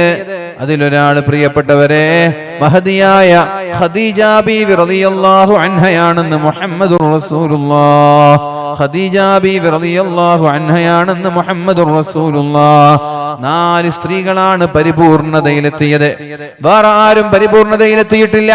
എന്നാൽ നിങ്ങൾ വിഷയത്തിലേക്ക് വാ. ഖദീജ ബീവിക്ക് പ്രത്യേകതയാണുള്ളത്. ഒരു റക്അത്ത് പോലും ഖദീജ ബീവി നിസ്കരിച്ചിട്ടില്ല. നിസ്കാരക്കാർക്കാണ് പരിപൂർണതയെങ്കിൽ ഒരു റക്അത്ത് പോലും ഫർള് നിസ്കാരം ഖദീജ ബീവി നിസ്കരിച്ചിട്ടേ ഇല്ല. അല്ലേ? നിസ്കരിച്ചിട്ടുണ്ടോ? ഖദീജ ബീവി ഫർദ് നിസ്കരിച്ചിട്ടുണ്ടോ? ഒരു റക്അത്ത് പോലും മഹദിയായ ഖദീജ ബീവി റളിയല്ലാഹു അൻഹാ ഫർദ് നിസ്കരിച്ചിട്ടില്ല. എന്റെ പ്രിയപ്പെട്ട മുഅ്മിനീങ്ങളെ, ഒരു നോമ്പ് പോലും നിർബന്ധമായ നോമ്പ് നോക്കിയിട്ടില്ല ഖദീജ ബീവി. നിർബന്ധമായ ഒരു നോമ്പ് പോലും, റമളാനിലെ ഒരു നോമ്പ് പോലും മഹദിയായ ഖദീജ ബീവി റളിയല്ലാഹു അൻഹാ നോക്കിയിട്ടില്ല. നോക്കിയിട്ടുണ്ടോ? ഉണ്ടോ? ഇല്ല. എന്നാൽ ഫിത്ർ സക്കാത്ത് കൊടുത്തിട്ടുണ്ടോ? ഇല്ല. ഖദീജ ബീവിയുടെ വഫാത്തിന്റെ ശേഷമാണ് നിസ്കാരം നിർബന്ധമായത്. ഖദീജ ബീവിയുടെ വഫാത്തിന്റെ ശേഷമാണ് നോമ്പ് നിർബന്ധമാകുന്നത്. ഖദീജ ബീവിയുടെ വഫാത്തിന്റെ ശേഷമാണ് പ്രിയപ്പെട്ടവരെ ഫിത്ർ സക്കാത്ത് നിർബന്ധമാകുന്നത്. ഖദീജ ബീവി ഒരു ഹജ്ജ് ചെയ്തിട്ടില്ല, ഉംറ ചെയ്തിട്ടില്ല, ഹജ്ജ് ചെയ്തിട്ടില്ല. മഹദിയായ ഖദീജ ബീവി ഇബാദത്തുകളൊന്നുമില്ല. പക്ഷെ ലോകത്ത് പരിപൂർണരായ 4 പെണ്ണുങ്ങളെ എടുക്കുമ്പോൾ, 4 സഹോദരിമാരെ എടുക്കുമ്പോൾ അതിലൊരാൾ ഖദീജ ബീവിയാണ്. ആസിയ ബീവിയുടെ കൂടെ, ഇംറഅത്തു ഇമ്രാൻ ബിൻതു ഇമ്രാനിന്റെ കൂടെ, അതുപോലെ തന്നെ ആസിയ ബീവി ഫിർഔനിന്റെ ഭാര്യയായ ആസിയ ബീവി റളിയല്ലാഹു അൻഹയുടെ കൂടെ, മൂന്നാമതായി മഹദിയായ ഖദീജ ബീവി റളിയല്ലാഹു അൻഹയുണ്ട്. ഒരു റക്അത്ത് പോലും ഫർദ് നിസ്കരിച്ചിട്ടില്ല, ഒരു നോമ്പ് പോലും എടുത്തിട്ടില്ല, ഒരു ഹജ്ജ് ചെയ്തിട്ടില്ല, ഒരു ഉംറ ചെയ്തിട്ടില്ല. പിന്നെങ്ങനെയാണ് ഖദീജ ബീവി റളിയല്ലാഹു അൻഹാ ഇത്രയും വലിയ മഹത്തായ സ്ഥാനത്തേക്ക് എത്തിയത്? സ്ഥാനത്തേക്ക് എത്താനുള്ള കാരണം അള്ളാഹുവിന്റെ ഹബീബിനെ അന്ധമായി പ്രണയിച്ചു എന്നുള്ളത് തന്നെയാണ്. അന്ധമായി കാര്യകാരണം നോക്കാതെ, കാര്യകാരണ സഹിതം അന്വേഷിക്കാതെ, യുക്തി കൊണ്ട് ചിന്തിക്കാതെ, എന്റെ ഹബീബ് അള്ളാഹുവിന്റെ പ്രവാചകനാണെന്ന ചിന്തയോടെ നബി സല്ലല്ലാഹു അലൈഹി വസല്ലമ തങ്ങളെ അന്ധമായി വിശ്വസിച്ചു, അന്ധമായി പ്രണയിച്ചു, അന്ധമായി അനുകരിച്ചു എന്ന കാരണത്താൽ പ്രിയപ്പെട്ടവരെ ഖദീജ ബീവി ഉന്നതങ്ങളിലെത്തി. സ്ത്രീകളിൽ നിന്ന്, പുരുഷന്മാരിൽ നിന്ന് ഉന്നതങ്ങളിലേക്ക് എത്തിയത് സിദ്ദീഖാണെങ്കിൽ, പെണ്ണുങ്ങളിൽ നിന്ന്, സ്ത്രീകളിൽ നിന്ന് ഉന്നതങ്ങളിലേക്ക് എത്തിയത് ഖദീജ ബീവി റളിയല്ലാഹു അൻഹയാണ്. അള്ളാഹുവിന്റെ ഹബീബ് ഖദീജയെ സ്നേഹിച്ചതുപോലെ വേറെ ഒരാളെയും സ്നേഹിച്ചിട്ടില്ല. അള്ളാഹുവിന്റെ ഹബീബായ നബി തങ്ങളെ ഹിറാ ഗുഹയുടെ മുകളിലേക്ക് ഹിറാ ഗുഹയുടെ മുകളിൽ ധ്യാനിച്ചു കൊണ്ടിരിക്കുമ്പോൾ അള്ളാഹുവിന്റെ ഹബീബിന് 55 പ്രായമുള്ള ഖദീജ ബീവി റളിയല്ലാഹു അൻഹ ഭക്ഷണത്തിന്റെ പൊതിയുമായിട്ട് ഹിറാ ഗുഹയുടെ മുകളിലേക്ക് ചൊല്ലാറുണ്ടായിരുന്നു. ഹിറാ ഗുഹ ആർക്കാണ് അറിയാത്തത്? എത്രത്തോളം സഞ്ചരിക്കണം ഹിറാ ഗുഹയിലേക്ക്? ഇന്നവിടേക്ക് നടന്നു പോകാൻ സ്റ്റെപ്പ് സംവിധാനം, സ്റ്റെയർകേസ് പോലെ ബംഗാളികളും പാകിസ്ഥാനികളും കൂടി നടപ്പാതയുണ്ടാക്കിയിട്ടുണ്ട്. ആ കാലഘട്ടത്തിൽ സ്റ്റെപ്പുകളില്ല, പാറയിൽ കയറണം. വിജനമായ പാറയിലൂടെ 55 വയസ്സ് പ്രായമുള്ള ഖദീജ ബീവി റളിയല്ലാഹു അൻഹ ഭക്ഷണത്തിന്റെ പൊതിയുമായി അള്ളാഹുവിന്റെ ഹബീബിന്റെ മുന്നിലേക്ക് പോയി കൊടുക്കുമ്പോൾ ഒരു തവണ പോലും എന്തിനാണ് നിങ്ങൾ ഇവിടെ വന്നിരിക്കുന്നത് എന്ന് ചോദിച്ചിട്ടില്ല. എന്തേ നിങ്ങൾ എന്റെ കൂടെ ചെലവഴിക്കാത്തത് എന്ന് ചോദിച്ചിട്ടില്ല. എന്നെ മടുത്തോ എന്ന് ചോദിച്ചിട്ടില്ല. നമ്മുടെ പെണ്ണുങ്ങളോ 2 ദിവസം എന്തെങ്കിലും തിരക്കായാൽ, ഇപ്പൊ നിങ്ങൾക്ക് ഞങ്ങളെ വേണ്ടല്ലേ, ഇപ്പൊ ചങ്ങാതിമാര് മതി, ഇപ്പൊ പള്ളി മതി, ഇപ്പൊ ജോലി മതി എന്നിങ്ങനെ പറയുമ്പോൾ അള്ളാഹുവിന്റെ ഹബീബിന്റെ പ്രിയപ്പെട്ട പത്നി ഖദീജ ബീവി റളിയല്ലാഹു അൻഹ ഒരു ദിവസം പോലും നിങ്ങൾ എന്തിനാണ് ഇവിടെ ഇരിക്കുന്നത്, ഞാൻ ഇനി ഭക്ഷണം കൊണ്ടുവരൂല എന്ന പരാതി പറഞ്ഞിട്ടില്ല. ദിവസങ്ങളോളം ധ്യാനത്തിലിരുന്നിട്ട് മഹാനായ ജിബ്രീൽ അലൈഹിസ്സലാം പേടിപ്പിച്ചു വിട്ടപ്പോ അള്ളാഹുവിന്റെ ഹബീബ് കരഞ്ഞുകൊണ്ട് പേടിച്ചുകൊണ്ട് പോകുന്നത് ഖദീജയുടെ അടുത്തേക്കാണ്. സമ്മിലൂനി, എന്നെ ഒന്ന് അണച്ചു ചേർക്കണം ഖദീജ, എന്നെ ഒന്ന് ചേർത്ത് പിടിക്കണം ഖദീജ. അപ്പോൾ പോലും മഹദിയായ ഖദീജ ബീവി റളിയല്ലാഹു അൻഹ നിങ്ങൾക്ക് അങ്ങനെ തന്നെ വേണം, വെറുതെ ഒരാവശ്യവുമില്ലാതെ നിങ്ങൾ ഒറ്റയ്ക്ക് പോയി ഹിറാ ഗുഹയുടെ മുകളിൽ ഇരിക്കുമല്ലോ എന്നല്ല പറഞ്ഞത്. എന്റെ പൊന്നാര ഭർത്താവേ, നിങ്ങൾ വിഷമിക്കണ്ട എന്നാ പറഞ്ഞത്. നിങ്ങൾ വിഷമിക്കണ്ട, നിങ്ങൾ ടെൻഷൻ അടിക്കരുത്, അള്ളാഹു നിങ്ങളെ ഒരിക്കലും കൈവിടൂല എന്റെ പൊന്നാര ഭർത്താവേ.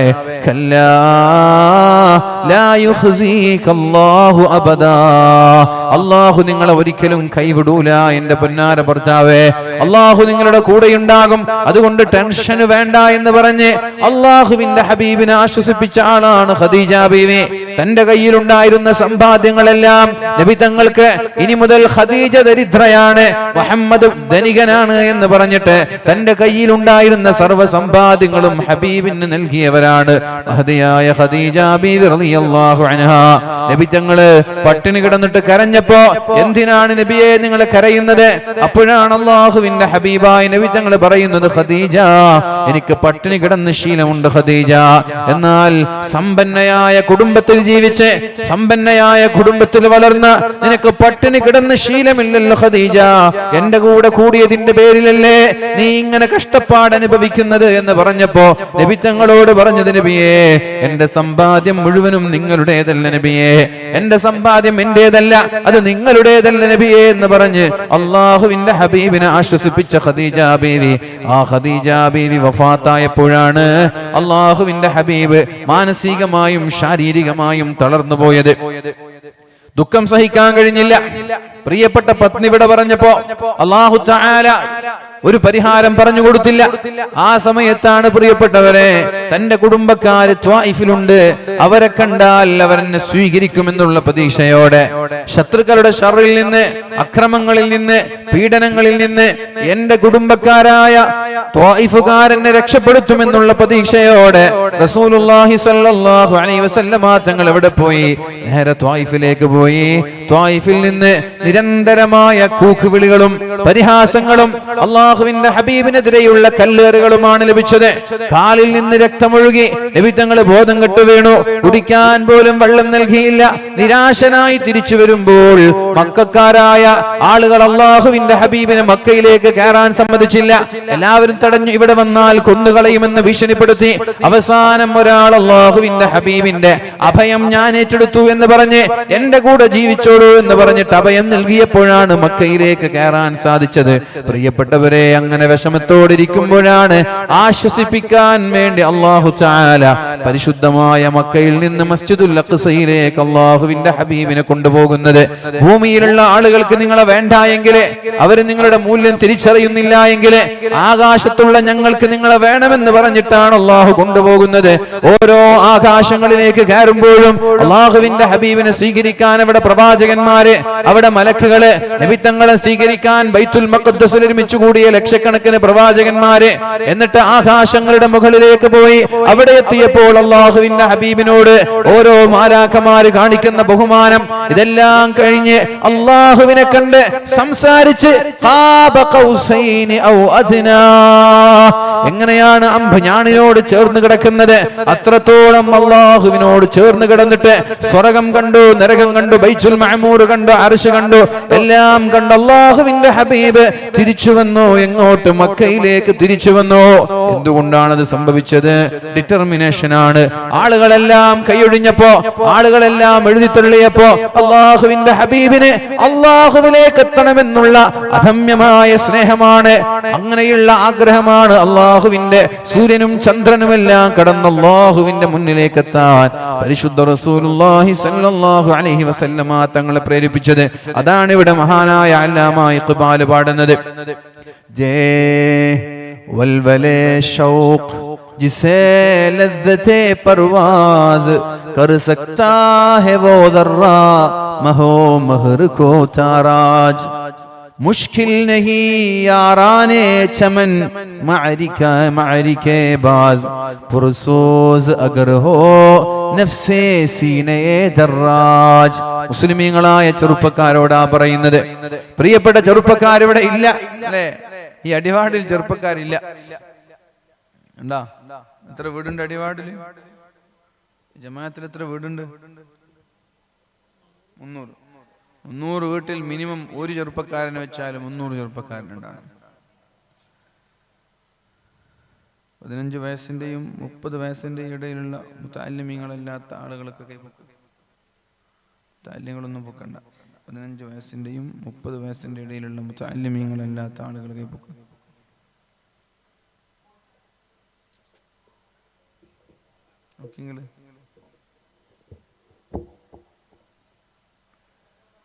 എവിടെ പോയി?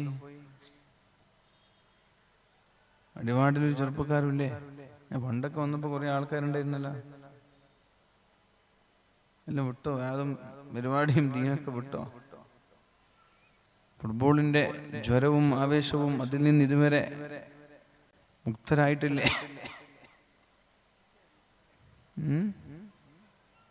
മുഷ്കിൽ നഹീ യാറാനെ ചമൻ മഅരികെ ബാസ് പുർസോസ് അഗർ ഹോ നഫ്സേ സീനേ ദറാജ്.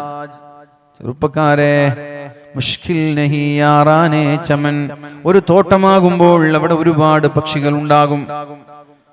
ബാസ് എന്ന് പറയുന്നത് രാജകളി, ഫാൽക്കൺ പക്ഷി. രാജകളി ഉണ്ടാകും, അവിടെ തത്തമ്മകൾ ഉണ്ടാകും, കാക്കകൾ ഉണ്ടാകും, ഫാൽക്കണുകൾ ഉണ്ടാകും, ഈഗകൾ ഉണ്ടാകും, ആനറാഞ്ചി പക്ഷി എന്നൊക്കെ പറയാറില്ലേ. അങ്ങനെ പല പക്ഷികളും ഉണ്ടാകും ഒരു തോട്ടത്തിൽ. മുഷ്കിൽ നഹീ യാറാനെ ചമൻ, ഓ തോട്ടത്തിലുള്ള സുഹൃത്തുക്കളെ, അതൊരു പ്രയാസമല്ല, അസാധ്യമല്ല. മഅരികെ ബാസ്, രാജകിളി എന്ന് പറയുന്ന പക്ഷികളുടെ തലതൊട്ടപ്പനായ രാജകിളി, പക്ഷികളുടെ രാജാവ് ഫാൽക്കണിനെ തോൽപ്പിക്കുക എന്നുള്ളത്, ഫാൽക്കണിനോട് യുദ്ധം ചെയ്യുക എന്നുള്ളത് വലിയൊരു പ്രയാസമുള്ള കാര്യമല്ല. പുർസോസ് അഗർ ഹോ നഫ്സേ സീനേ ദറാജ്, ഏറ്റവും ചെറിയ പക്ഷിയാണ് കുരുവികള്. ഏറ്റവും ചെറിയ പക്ഷിയാണ് കുരുവികൾ. തിത്തിരി പക്ഷി എന്ന് പറയുന്ന ആ ചെറിയ കുരുവികൾക്ക് പോലും പ്രിയപ്പെട്ടവരെ രാജകിളിയോട് പോരാടി പരാജയപ്പെടുത്താൻ കഴിയും. പക്ഷെ ഉണ്ടാവേണ്ടത് എന്താണ്? അവരുടെ ഹൃദയത്തിനകത്തൊരു ചൂടുണ്ടാവണം. അവരുടെ ഹൃദയത്തിനകത്തൊരു ചൂടുണ്ടാകണം. എന്ത് ചൂട്? ആത്മീയമായ ചൂട്. അല്ലാഹുവിനോടുള്ള ആവേശമുണ്ടാകണം. രാത്രിയായാൽ ഉറക്കമൊഴിച്ച് കളി കാണുമ്പോഴുണ്ടാകുന്ന ആവേശം അല്ലാഹുവിന്റെ ദീനിനോടുണ്ടാകണം. പ്രിയപ്പെട്ടവരെ, രാത്രിയുടെ സമയങ്ങളിൽ ഉറക്കൊഴിച്ച് കളി കാണാനുള്ള ആവേശം, ആ ഒരു ഊർജ്ജസ്വലത എന്തുകൊണ്ടാണ് അല്ലാഹുവിന്റെ ദീനിനോട് നമ്മുടെ ചെറുപ്പക്കാർക്ക് ഇല്ലാതെ പോകുന്നത്?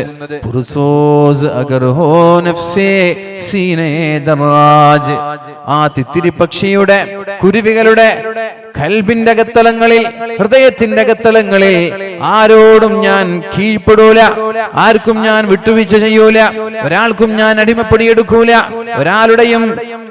ഒരാളുടെയും താഴെ ഞാൻ നിൽക്കൂല എന്ന ആ ഊർജ്ജസ്വലമായ ചിന്തയുണ്ടെങ്കിലേ തോട്ടത്തിലുള്ള എത്ര ചെറിയ പക്ഷികൾക്കും വലിയ വലിയ ആനറാഞ്ചി പക്ഷികളെ വരെ തോൽപ്പിക്കാനുള്ള കഴിവുണ്ടാകുമെന്നാണ് മഹാനായ അല്ലാമാ ഇഖ്ബാൽ പാടുന്നത്.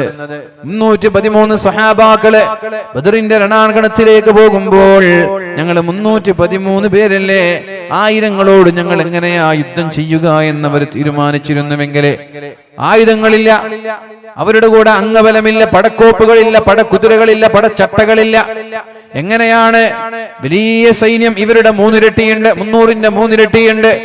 3 ഇരട്ടിയുമായി വരുന്ന യോദ്ധാക്കളായ ആയുധങ്ങളുമായി കടന്നു വരുന്ന ആ ശത്രുക്കളോട് ഞങ്ങൾ എങ്ങനെ യുദ്ധം ചെയ്യും? ഞങ്ങളില്ല എന്ന് പറഞ്ഞ് അവരുടെ കൽബിനകത്ത് ചൂടില്ലായിരുന്നുവെങ്കിൽ പ്രിയപ്പെട്ടവരെ, ഇന്ന് ഈ പരിശുദ്ധമായ ഇസ്ലാം നമ്മൾക്ക് ലഭിക്കുമായിരുന്നില്ല. തിത്തിരി പക്ഷിയുടെ കൽബിനകത്തുള്ള ചൂടാണ്, ആവേശമാണ്, ആ എന്തൂസിയാസമാണ്, എനർജറ്റിക് ആയിട്ടുള്ള അവരുടെ ചിന്തകളാണ്. ആയിരങ്ങളാണെങ്കിൽ 1000, 10000ങ്ങളാണെങ്കിൽ 10000, ഞങ്ങളുള്ളവർ വെച്ച് അവരോട് പോരാടുമെന്നുള്ള അവരുടെ ഡിറ്റർമിനേഷനാണ് ആയിരങ്ങളെ തോൽപ്പിച്ചോടിച്ചത്. ആ ഒരു ഡിറ്റർമിനേഷൻ പ്രിയപ്പെട്ടവരെ, ഒരാൾക്കും ഞങ്ങൾ തോറ്റുകൊടുക്കൂല, ഒരാൾക്കും ഞങ്ങൾ അടിമപ്പണിയെടുക്കൂല, ഞങ്ങൾ ദീനിന്റെ കാവൽ ഭടന്മാരാകുമെന്നുള്ള ചിന്തയാണ് നമ്മുടെ പ്രിയപ്പെട്ട ചെറുപ്പക്കാർക്കുണ്ടാവേണ്ടത്.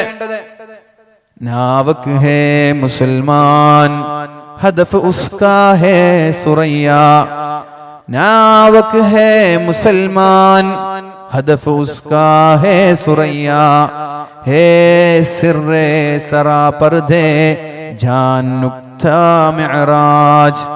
नावक है मुसलमान हदफ उसका है सुरैया, है सिर्रे सरा पर्दे जान नुक्ते मिअराज. അല്ലാമാ ഇഖ്ബാലിന്റെ 3ാമത്തെ വരിയാണിത്. മുസൽമാൻ എന്ന് പറയുന്നത് അസ്ത്രങ്ങളാണ്, അമ്പുകളാണ്. മുസ്ലിം എന്ന് പറയുന്നത് നാവക് ഹേ മുസൽമാൻ, മുസൽമാൻ നാവക് ഹേ, മുസൽമാൻ അസ്ത്രങ്ങളാണ്. മുസൽമാൻ അമ്പുകളാണ്. ആ അമ്പുകളുടെ ലക്ഷ്യം ഏതെങ്കിലും മരങ്ങളല്ല, ആ അമ്പുകളുടെ ലക്ഷ്യം പറന്നു പോകുന്ന പക്ഷികളല്ല. ഹദഫ് ഉസ്കാഹേ സുറയ്യ, സുറയ്യ എന്ന് പറയുന്ന നക്ഷത്രമാണ് ആ അമ്പിന്റെ ലക്ഷ്യം എന്ന് പറയുന്നത്. മുസ്ലിമീങ്ങളായ നമ്മുടെ ലക്ഷ്യം ഏതെങ്കിലും കൊച്ചു കൊച്ചു ലക്ഷ്യങ്ങളാവാൻ പാടില്ല. ആകാശങ്ങളെ കീഴടക്കണമെന്നുള്ള ലക്ഷ്യമാണ് ഉണ്ടാവേണ്ടത്. പ്രിയപ്പെട്ടവരെ, ഏകദേശം ക്രിസ്താബ്ദം 850 ശേഷമാണല്ലോ മഹാനായ അബുൽ അബ്ബാസ് ഫർനാസ് എന്ന് പറയുന്ന വളരെ പരിശുദ്ധമായ ഇസ്ലാമിലെ പ്രഗൽഭനായ പണ്ഡിതൻ ഏകദേശം 10-15 മിനിറ്റോളം നേരം വായുവിലൂടെ പറന്നത്. റൈറ്റ് സഹോദരന്മാര് ഫ്ലൈറ്റ് കണ്ടുപിടിക്കുന്നതിനു മുമ്പേ, റൈറ്റ് സഹോദരന്മാര് ഫ്ലൈറ്റ് കണ്ടുപിടിക്കുന്നത് 1000 ചില്ലാനം വർഷങ്ങൾക്ക് ശേഷമാണ്. ഏകദേശം 1500കളിലോ 1600കളിലോ ആണ് ഇവരെ ഫ്ലൈറ്റ് കണ്ടുപിടിക്കുന്നതിന്റെയും 500 വർഷങ്ങൾക്ക് മുമ്പേ ആര് ഫ്ലൈറ്റുമായി ബന്ധപ്പെട്ട ചർച്ചകൾ ഇവിടെ നടന്നിട്ടുണ്ട്. ആരിൽ നിന്ന്? മുസ്ലിമീങ്ങളിൽ നിന്ന്. അബുൽ അബ്ബാസ് ഫർനാസ് എന്ന് പറയുന്ന പ്രഗൽഭനായ ഒരാൾ, പ്രിയപ്പെട്ടവരെ, ഒരു സയന്റിസ്റ്റ് ആയിരുന്നു അദ്ദേഹം പരിശുദ്ധമായ ഖുർആനിന്റെ ആയത്തുകൾ ശിരസാവഹിച്ച് അതിൽ നിന്ന് ഊർജം കണ്ടെത്തി അവരുടെ കൽബിലേക്ക് ആ ചൂട് കടന്നിട്ട് അവര് 15 മിനിറ്റ് നേരം പറന്നു പോയിട്ടുണ്ട്, വായുവിലൂടെ പറന്നിട്ടുണ്ട്. എപ്പോഴാണ് പറന്നതെന്നറിയോ? ജുമഅ നിസ്കാരത്തിന് നേതൃത്വം നൽകിയിട്ട് മഅമൂമായി വന്ന വിശ്വാസികളോട് പറഞ്ഞു, ഞാനൊരു സയന്റിഫിക്കൽ ഒരു ഇന്നോവേഷൻ കാണിക്കാൻ പോവുകയാണ്, പുതിയൊരു കണ്ടുപിടുത്തം കാണിക്കാൻ പോവുകയാണ്. അങ്ങനെ വിശ്വാസികളായ ആളുകളോട്, പള്ളിയുടെ ഉസ്താദാണ് സയൻസിന് നേതൃത്വം നൽകുന്നത്, പള്ളിയുടെ ഉസ്താദാണ് സയൻസിന് നേതൃത്വം നൽകുന്നത്. ഇന്ന് പള്ളിയുടെ ഉസ്താദുമാർ സയൻസ് പഠിക്കരുത് എന്ന ചിന്തയിലേക്ക് നമ്മൾ മാറി. ഉസീ ഖുർആൻ മേ ഹേ അബ് തർകേ ജഹാൻ കി താലീം ജിസ്നെ മുഅ്മിൻ കോ ബനായാ മഹോ പർവീൻ കാ അമീർ. മറ്റൊരു വരിയാണ് അദ്ദേഹത്തിന്റെ. ഉസീ ഖുർആൻ മേ ഹേ അബ് തർകേ ജഹാൻ കി താലീം. ഈ പറയപ്പെട്ട ഖുർആനിൽ തന്നെയാണ് ദുനിയാവിന്റെ സുഖങ്ങളെല്ലാം വെടിഞ്ഞിട്ട് പള്ളിയുടെ മെഹ്റാബിൽ തസ്ബീഹ് മാല പിടിച്ച് ഇരിക്കണമെന്നുള്ള മെസ്സേജ് ഉള്ളത്. ഇസീ ഖുർആൻ മേ ഹേ അബ് തർകേ ജഹാൻ കി താലീം. ദുനിയാവിന്റെ വികസനങ്ങളിൽ നമ്മൾക്ക് പങ്കില്ല, ഇവിടെയുണ്ടാകുന്ന വിപ്ലവങ്ങളിൽ നമ്മൾക്ക് പങ്കില്ല. മുസ്ലിമീങ്ങൾ അതിനോടൊന്നും ചേർന്ന് നിൽക്കേണ്ടവരല്ല. നമ്മളൊരു ഖുർആനും ഹദീസും പഠിച്ച് ഏതെങ്കിലും പള്ളിയിൽ വാദ പറയേണ്ടവരാണ്. MBBS മേഖലയിൽ നമ്മൾ വേണ്ട, എഞ്ചിനീയറിംഗ് മേഖലയിൽ നമ്മൾ വേണ്ട, സിവിൽ സർവീസ് മേഖലയിൽ നമ്മൾ വേണ്ട, അഡ്വക്കേറ്റുമാരായിട്ടുള്ള LLB-യും LLM-ഉം പഠിക്കുന്നവരിൽ നമ്മൾ വേണ്ട. അങ്ങനെ വെറും ഒരു മതം മാത്രം പഠിക്കുന്നവരായി മതി എന്ന ചിന്താഗതി എവിടെ നിന്നാണ് ഇന്നത്തെ പണ്ഡിതന്മാരെടുത്തത്?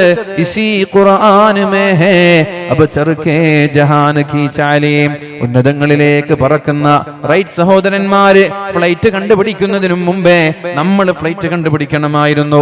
നമ്മുടെ അനാസയാണ്, നമ്മുടെ അശ്രദ്ധയാണ്. കാരണം നമ്മൾക്ക് പറയാനുള്ളൊരു പിതാവുണ്ട്. നമ്മൾ ആരാണ് ഫ്ലൈറ്റിന്റെ പിതാവെന്ന് ചോദിക്കുമ്പോ പറയുന്നത് തന്നെ റൈറ്റ് സഹോദരന്മാരെന്നാണ്. എന്നാൽ അവർക്കും മുമ്പ് 15 മിനിറ്റോളം വായുവിൽ പറക്കാനുള്ള ഒരു ശ്രമം നടത്തിയ അബുൽ അബ്ബാസ് ഫർനാസ് നമ്മുടെ പിതാവാണ്, മുസ്ലിമാണ്, പള്ളിയുടെ ഇമാമായിരുന്നു. എവിടെ നിന്നാണ് ഊർജം കിട്ടിയത്? പരിശുദ്ധമായ ഖുർആനിൽ നിന്നാണ്. ആ ഊർജം നമ്മൾ ഫോളോ ചെയ്ത് അതിന് തുടർച്ചയായി പഠനവും റിസർച്ചും നടത്തി ഒരു 100 വർഷത്തിനുള്ളിൽ പ്രിയപ്പെട്ടവരെ നമ്മൾ കണ്ടെത്തണമായിരുന്നു ഫ്ലൈറ്റ്. പക്ഷേ തെരേ സൂഫേ അഫ്റംഗി തെരേ ഖാലേ ഇറാനി ലഹോ മുജ്കോ റുലാത്തി ഹേ ജവാനോ കി തനാസാനി. സുഖലോലുപത വന്നപ്പോ നമ്മുടെ ചെറുപ്പക്കാരെല്ലാം മടിയന്മാരായി മാറി. നമ്മളിരിക്കുന്ന കസേര, നമ്മളിരിക്കുന്ന സോഫാ സെറ്റ് യൂറോപ്പിൽ നിന്ന് കൊണ്ടുവന്ന ഫർണിച്ചറുകളിലാണ് നമ്മൾ ഇരിക്കുന്നത്. പേർഷ്യയിൽ നിന്ന് കൊണ്ടുവന്ന, ഇറാനിൽ നിന്ന് കൊണ്ടുവന്ന പ്രിയപ്പെട്ടവരെ കാർപ്പറ്റിലൂടെയാണ് നമ്മൾ നടക്കുന്നത്, പരവതാനിയിലൂടെയാണ് നമ്മൾ നടക്കുന്നത്. ഇത്രയൊക്കെ സുഖങ്ങളും സൗകര്യങ്ങളും എല്ലാം നമ്മൾക്കുണ്ടായിട്ട് ജവാനോ നോക്കി തനാസാനി. എന്റെ പ്രിയപ്പെട്ട ചെറുപ്പക്കാരുടെ അലസത കാണുമ്പോൾ കണ്ണിലൂടെ ചോര വരികയാണ്, കണ്ണുനീർത്തുള്ളിയല്ല, ചോര വരികയാണ്. ആരാ പറയുന്നത്? അല്ലാമ ഇഖ്ബാലെ. എപ്പോ? ഏകദേശം 1940കളിൽ ജീവിച്ച അല്ലാമ ഇഖ്ബാല പാടുന്നത്. എന്റെ കണ്ണിലൂടെ കടന്നു വരുന്നത് രക്തത്തുള്ളിയാണ്, കണ്ണുനീർത്തുള്ളിയല്ല. ഇത്രയൊക്കെ സാമ്പത്തികമായ അഭിവൃദ്ധി ഉണ്ടായിട്ട്, സൗകര്യങ്ങൾ ഉണ്ടായിട്ട്, അധികാരമുണ്ടായിട്ട് അതിനെ ഉപയോഗപ്പെടുത്താതെ അലസന്മാരും മടിയന്മാരുമായി ജീവിക്കുന്നത്. പഠിക്കാൻ നമ്മൾ തയ്യാറല്ല. ആരും പഠിക്കുന്നില്ല. സുഖലോലുപതയിൽ അഭിരമിച്ച് ജീവിക്കാൻ. ഈ സദസ്സിൽ തന്നെ PG ചെയ്ത, ഡിഗ്രി ക്വാളിഫൈഡ് ആയിട്ടുള്ള എത്ര ആളുകൾ സദസ്സിലുണ്ട്? ഒന്ന് കൈപ്പൊക്കെ. പാസ്സായ, ഡിഗ്രിക്ക് പോയ ആളുകളല്ല, ഡിഗ്രി പാസ്സായ ആളുകൾ ഒന്ന് കൈപ്പൊക്കെ. ഒരു മാഷുണ്ട്, മാഷ കൈപ്പൊക്കെ അറിയാം. വേറെ ആരുള്ള ഡിഗ്രി പാസ്സായ ഒരാളുണ്ട്. നിങ്ങൾ ഡിഗ്രി പാസ്സായതിന് മാഷാ അല്ലാഹ്. 2 ആള്, 3 ആള്, 4 ആള്, 5. പൊക്കിക്കോളി. ഇങ്ങനെ ഓരോന്നോരോന്ന് നോക്കല്ല, എല്ലാവരും ഒന്നിച്ചു. ഡിഗ്രി പാസ്സായ ആളുകൾ 6 ആള്. കോളേജിലേക്ക് പോയ ആളുകളല്ല കേട്ടോ, കോളേജിൽ പോയിട്ട് ഡിഗ്രി പാസ്സായ ആളുകൾ. SSLC-യിൽ 99.9% കുട്ടികൾ പാസ്സാവുന്നുണ്ട്. SSLC-യിൽ +2-ൽ ഏകദേശം 89.90 മുകളിൽ +2-ലും പാസ്സാകുന്നുണ്ട്. ഈ കുട്ടികളൊക്കെ ഡിഗ്രി പഠിക്കാൻ വേണ്ടി പോകുന്നുണ്ട്. പിന്നെങ്ങനെയാണ് നമ്മുടെ നാട്ടിൽ ആകെ 6 ആളുകൾ പാസ്സായത് ഡിഗ്രിക്ക് എത്തുമ്പോൾ? എന്തുകൊണ്ടാണ്? അലസതയാണ്, അശ്രദ്ധയാണ്. ഹൃദയത്തിന്റെ അകത്തളങ്ങളിൽ ആ തിത്തിരി പക്ഷിക്കുണ്ടാവേണ്ട ചൂട്, എന്തുസ്യാസം, ആവേശം, എനർജി അത് നഷ്ടപ്പെട്ടു എന്നുള്ളതാണ്. പ്രിയപ്പെട്ടവരെ, നമ്മുടെ മക്കൾ ഡിഗ്രിക്ക് വേണ്ടി കോളേജുകളിൽ പോയി 3 വർഷക്കാലം എന്റർടൈൻ ചെയ്ത് ആസ്വദിച്ച് അടിച്ചുപൊളിച്ച് തിരിച്ചു വരുന്നത്. അപ്പോഴേക്കും പരീക്ഷകളൊക്കെ തോറ്റുപോയിട്ടുണ്ട്. PG ചെയ്യുന്നവർ വളരെ കുറവാണ്. ഡിഗ്രി കംപ്ലീറ്റ് ആയാലല്ലേ PG ചെയ്യാൻ പറ്റൂ. 90% മുകളിൽ ആളുകൾ +2-ന് എക്സാം എഴുതി പാസ്സായിട്ടും എന്തേ നമ്മുടെ നാട്ടിൽ ഡിഗ്രി ക്വാളിഫൈഡ് ആയ ആളുകൾ ഇല്ലാതെ വരുന്നത്? പഠിക്കണമെന്നുള്ള ബോധം നമ്മൾക്കില്ല. നമ്മൾക്ക് ഇങ്ങനെ ഉപ്പമാരുണ്ടാക്കിയ സമ്പാദ്യങ്ങളുണ്ട്. ഉപ്പമാര് കഷ്ടപ്പെട്ടുണ്ടാക്കിയ സമ്പാദ്യം, ആ സമ്പാദ്യങ്ങൾ ഉള്ളത് കൊണ്ട് സുഖിച്ച് ജീവിക്കുകയാണ്. പ്രത്യേകമായ ചലഞ്ച് ഏറ്റെടുക്കാൻ നമ്മൾ തയ്യാറല്ല. വെല്ലുവിളികളെ ഏറ്റെടുക്കാൻ നമ്മൾ തയ്യാറല്ല. എല്ലാവരും കംഫോർട്ട് സോണിലാണ്. സുഖങ്ങളിൽ ഇങ്ങനെ ഇരിക്കാൻ, സുഖിച്ചിരിക്കാൻ. കംഫോർട്ട് സോണിൽ നിന്ന് മാറാൻ നമ്മൾ തയ്യാറല്ല. ചലഞ്ചുകളെ ഏറ്റെടുക്കണം. പ്രിയപ്പെട്ടവരെ, നിങ്ങൾ ആരും വിചാരിക്കരുത് ഒരു 10 കൊല്ലം കഴിഞ്ഞാൽ ഇതുപോലെയുള്ള സ്കൂളുകൾ ഉണ്ടാകുമെന്നാരും വിചാരിക്കണ്ട. 10 കൊല്ലം കഴിഞ്ഞാൽ സ്കൂൾ ഉണ്ടായിക്കൊള്ളണമെന്നില്ല. കാരണം ChatGPT എന്ന് പറയുന്ന പുതിയൊരു ഇന്നോവേഷൻ വന്നു. എവിടെ? നമ്മുടെ ഗ്ലോബൽ വികസനങ്ങൾ ഉണ്ടായി. ഗൂഗിൾ പുതിയൊരു വികസനം, പുതിയൊരു ഇന്നോവേഷൻ കൊണ്ടുവന്നു. അതിന്റെ പേരാണ് ChatGPT. ChatGPT എന്ന് പറഞ്ഞാൽ ഏതൊരാൾക്കും എന്ത് സംശയങ്ങൾ ചോദിച്ചാലും അക്കാഡമിക്കലായി ഉത്തരം പറയുന്ന ഒരു സംവിധാനം. സ്കൂളിൽ പോകേണ്ട ആവശ്യമില്ല. അടിവാടിനെ കുറിച്ച് എന്തെങ്കിലും ചോദിക്കുമ്പോ വളരെ കൃത്യമായി ഡാറ്റകൾ വെച്ച് നിങ്ങളോട് പറഞ്ഞു തരും. എനിക്ക് മനസ്സിലായില്ല, ഒന്നും കൂടി പറയണമെന്ന് പറഞ്ഞാൽ കുട്ടികൾക്ക് പറഞ്ഞു കൊടുക്കുന്നത് പോലെ ഓരോ ഡാറ്റകൾ വെച്ച് വളരെ കൃത്യമായി വിഷയങ്ങൾ പറഞ്ഞു തരും. മൈക്രോസ്കോപ്പ് എന്താണ് പറഞ്ഞു തരും.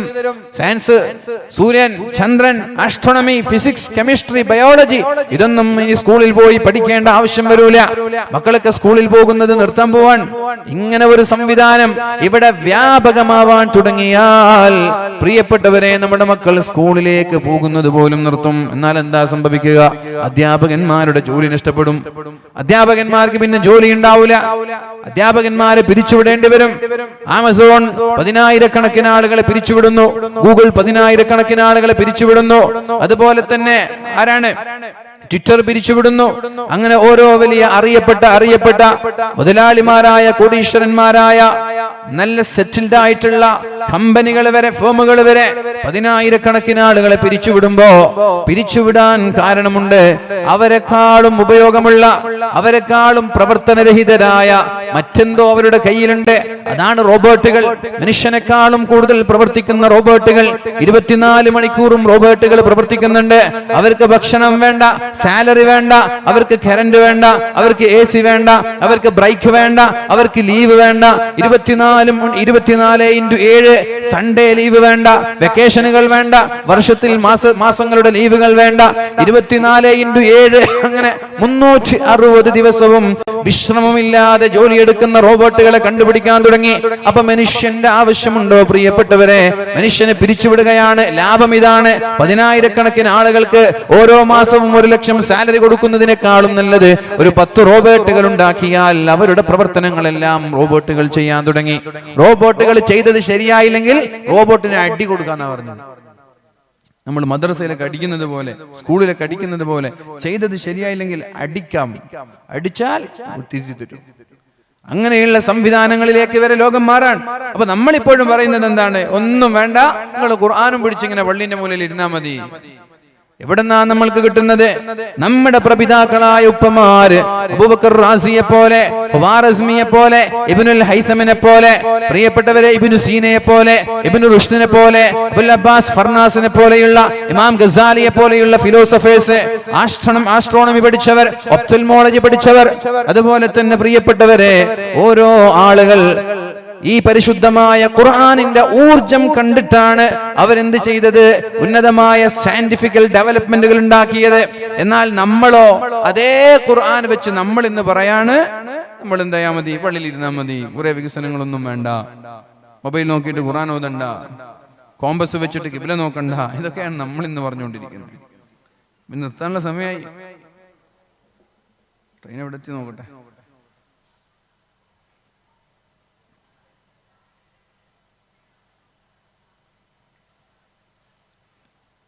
ഒരു 11 മണിക്ക് നിർത്താം. 15 മിനിറ്റ് ഉണ്ട്. അതിനെ കുറച്ച് ലേറ്റാ, അരമണിക്കൂർ ലേറ്റാ. 11 മണിയാകുമ്പോൾ ഞാൻ നിർത്തും.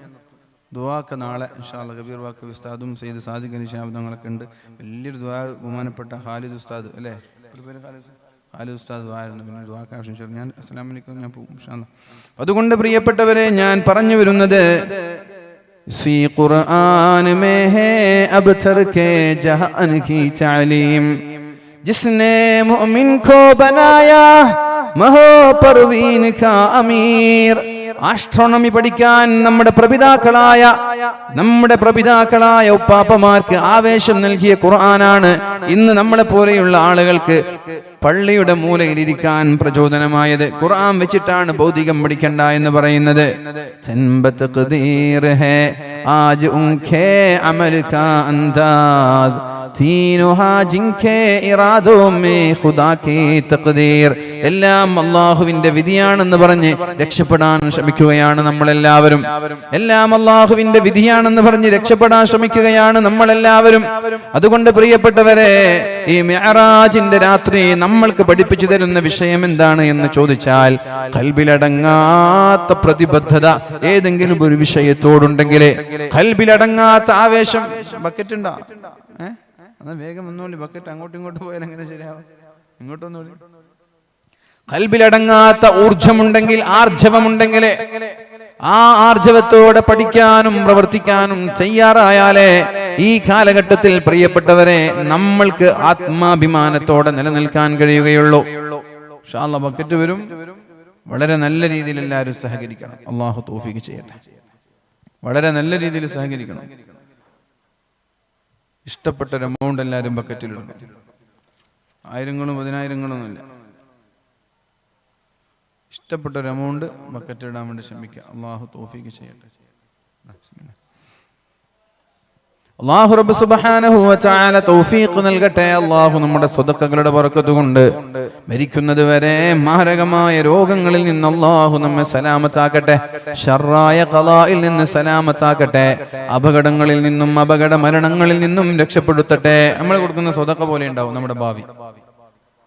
നിങ്ങൾ കണ്ടിട്ടുണ്ടാകും, തുർക്കിയിലേക്ക് ഒരു സഹോദരൻ സിറിയയിൽ നിന്ന് പഴയ കാറിൽ നിറയെ ബെഡും ഭൂകമ്പത്തിൽ ഇരകളായ ആളുകൾക്കുള്ള ആവശ്യമുള്ള വസ്തുക്കളുമായിട്ടൊരു പഴയ കാറിൽ പോകുന്ന ഫോട്ടോകൾ കുറച്ചു മുമ്പ് നമ്മൾ കണ്ടിരുന്നു.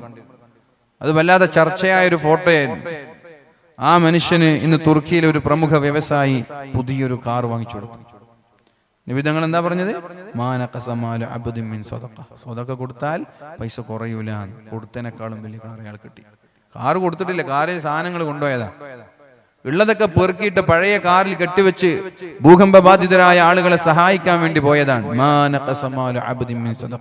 അയാളുടെ പഴയ കാറിനേക്കാൾ എത്രയോ ഇരട്ടി വിലയുള്ള ഒരു പുതിയൊരു കാറ് തുർക്കിയിലെ ഒരു വ്യവസായ അദ്ദേഹത്തിന് ഓഫർ ചെയ്തു. അതുകൊണ്ട് നമ്മൾ കൊടുക്കുന്ന സ്വതക്കകളാണ് നമ്മുടെ ആരോഗ്യത്തെ നിയന്ത്രിക്കുന്നത്, നമ്മുടെ പരീക്ഷണങ്ങളിൽ നിന്ന് രക്ഷപ്പെടുത്തുന്നത്, മാരകമായ രോഗങ്ങളിൽ നിന്ന് കാവൽ നൽകുന്നത്.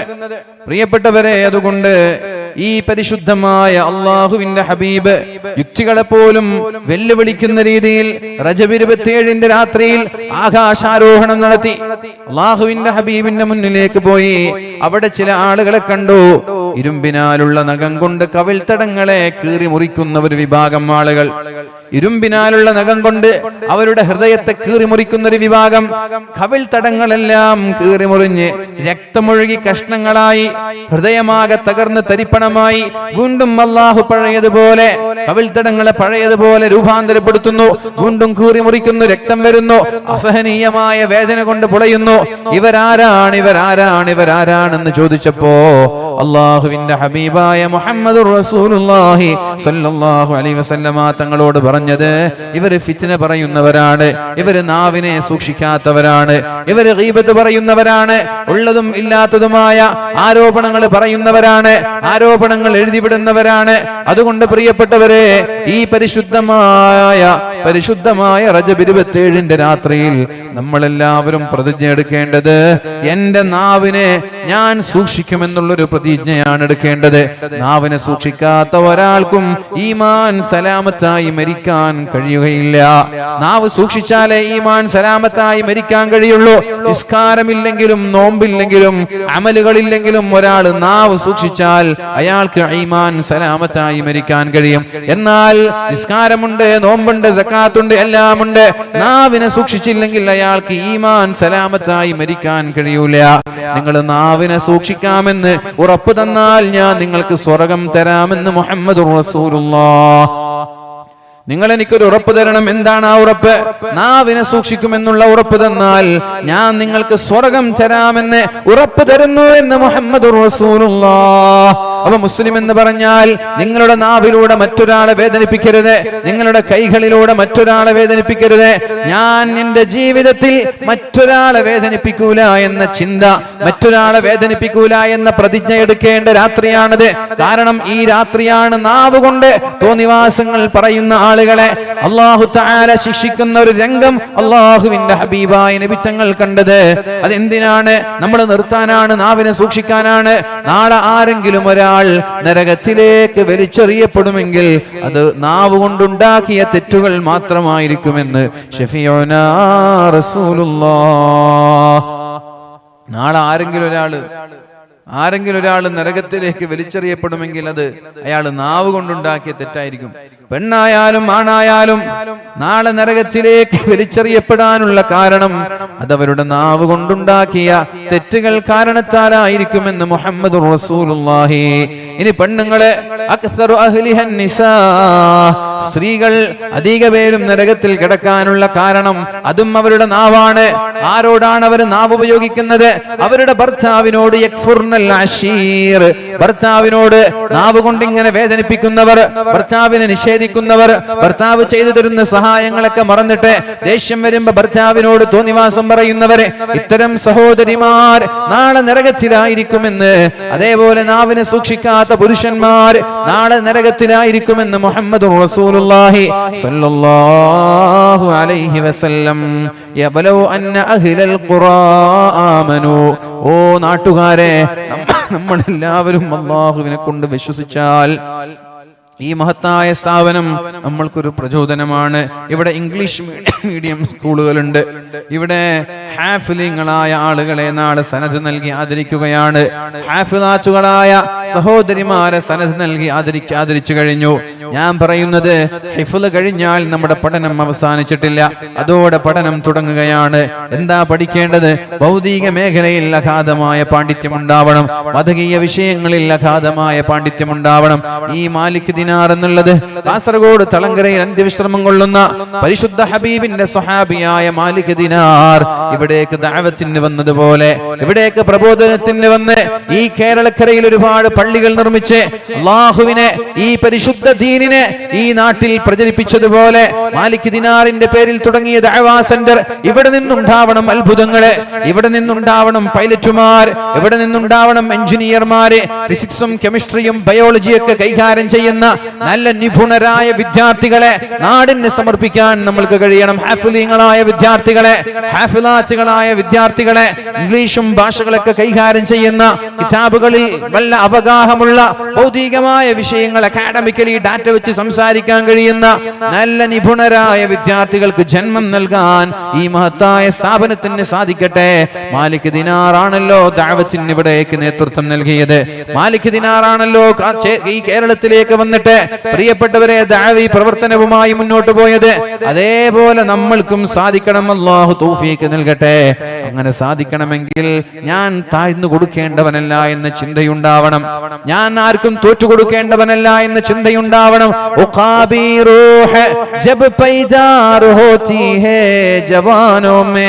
എപ്പോഴാണ് ഏറ്റവും ഉന്നതങ്ങളിലൂടെ പറക്കുന്ന ഞാൻ താഴെ പറക്കൂല, ഏറ്റവും ഉയരങ്ങളിലൂടെ മാത്രമേ പറക്കൂ എന്ന ഒരു പക്ഷിയുണ്ട്. ആ പക്ഷിയുടെ ചിന്ത എപ്പോഴാണ് നമ്മുടെ ചെറുപ്പക്കാരുടെ കൽബിലേക്ക് കടന്നു വരുന്നത്, അപ്പോഴാണ് പ്രിയപ്പെട്ടവരെ അള്ളാഹു നമ്മൾക്ക് ഒരുക്കി വെച്ചിരിക്കുന്ന സ്ഥാനമാനങ്ങൾ കാണാൻ കഴിയുക. അതുകൊണ്ട് നമ്മൾ ആർക്കും വിധേയപ്പെടേണ്ടവരല്ല, നമ്മൾ ഒരാൾക്കും താഴ്ന്നു കൊടുക്കേണ്ടവരല്ല, നമ്മൾ ഒരാളുടെയും അടിമപ്പണി എടുക്കേണ്ടവരല്ല. നമ്മൾ പഠിക്കണം, നമ്മൾ വളരണം, ഒരിക്കലും പിന്നോട്ട് നോക്കാതെ മുന്നോട്ട് മാത്രം സഞ്ചരിക്കുന്നവരാവണം. നമ്മളെ ഡിഗ്രി കഴിഞ്ഞ് പഠനം നിർത്തി ഗൾഫിനെ ആശ്രയിക്കേണ്ടവരല്ല. കാലഘട്ടത്തിനനുസരിച്ച് ഓരോ ടെക്നോളജിക്കൽ ഡെവലപ്മെന്റുകൾ വരുമ്പോൾ അതെല്ലാം തിരിച്ചറിയേണ്ടവരാണ് നമ്മള്. ഇത് 4ാമത്തെ ഇൻഡസ്ട്രിയൽ റെവല്യൂഷനിലാണ് നമ്മളുള്ളത്. ഈ കോവിഡ് എന്ന് പറയുന്ന ഒരു പ്രതിസന്ധി അള്ളാഹു ഭൂമിയിലേക്ക് പറഞ്ഞയച്ചതുവരെ പുതിയൊരു റെവല്യൂഷന്റെ തുടക്കമായിട്ടാണ് എന്നാണ് ഞാൻ മനസ്സിലാക്കുന്നത്.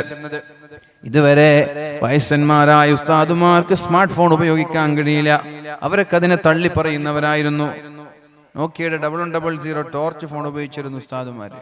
അവരതിനോട് താല്പര്യമില്ല, അതൊക്കെ ഭൗതിക സുഖാണെന്ന് വിശ്വസിച്ച് നടന്നിരുന്നു.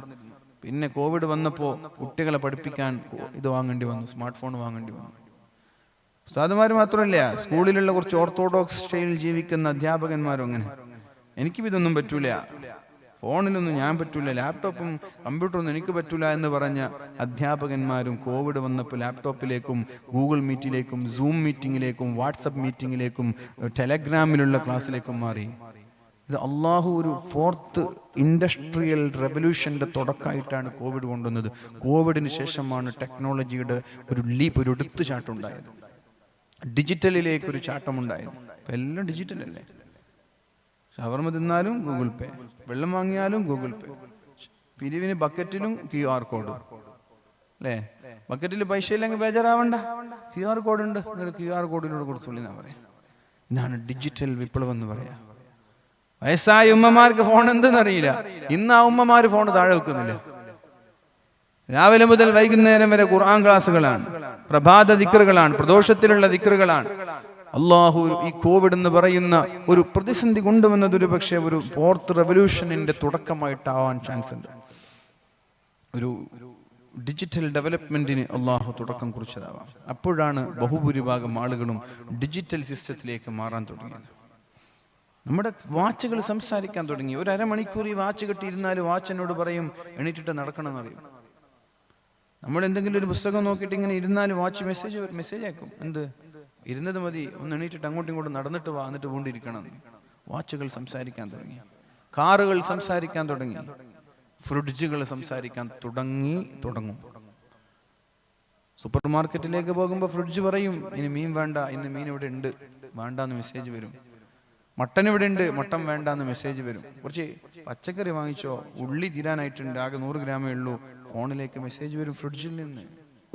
അപ്പോൾ കാലം ടെക്നോളജിക്കലി സാങ്കേതികമായി വളരുകയാണ്. അത് വളരുമ്പോൾ നമ്മളിപ്പോഴും ഫോണിൽ കോമ്പസ് വെച്ച് കിബില ഉപയോഗിക്കാൻ പാടില്ല എന്ന് പറഞ്ഞെടുക്കാം. കോമ്പസ് നോക്കിയിട്ട് കിബില സ്ഥിരീകരിക്കാൻ പറ്റൂല എന്ന് പറഞ്ഞെടുക്കാൻ. മൊബൈൽ ഫോൺ നോക്കി ഖുർആൻ ഓതാൻ പറ്റൂല എന്ന് പറഞ്ഞെടുക്കാൻ.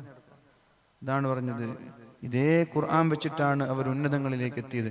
ആ ഖുർആൻ വെച്ചിട്ട് നമ്മൾ പള്ളിയിൽ ചടഞ്ഞുകൂടാൻ നിൽക്കുക. അതുകൊണ്ട് പ്രിയപ്പെട്ടവരെ, ഞാൻ എൻ്റെ വാക്കുകൾ ഉപസംഹരിക്കുന്നു.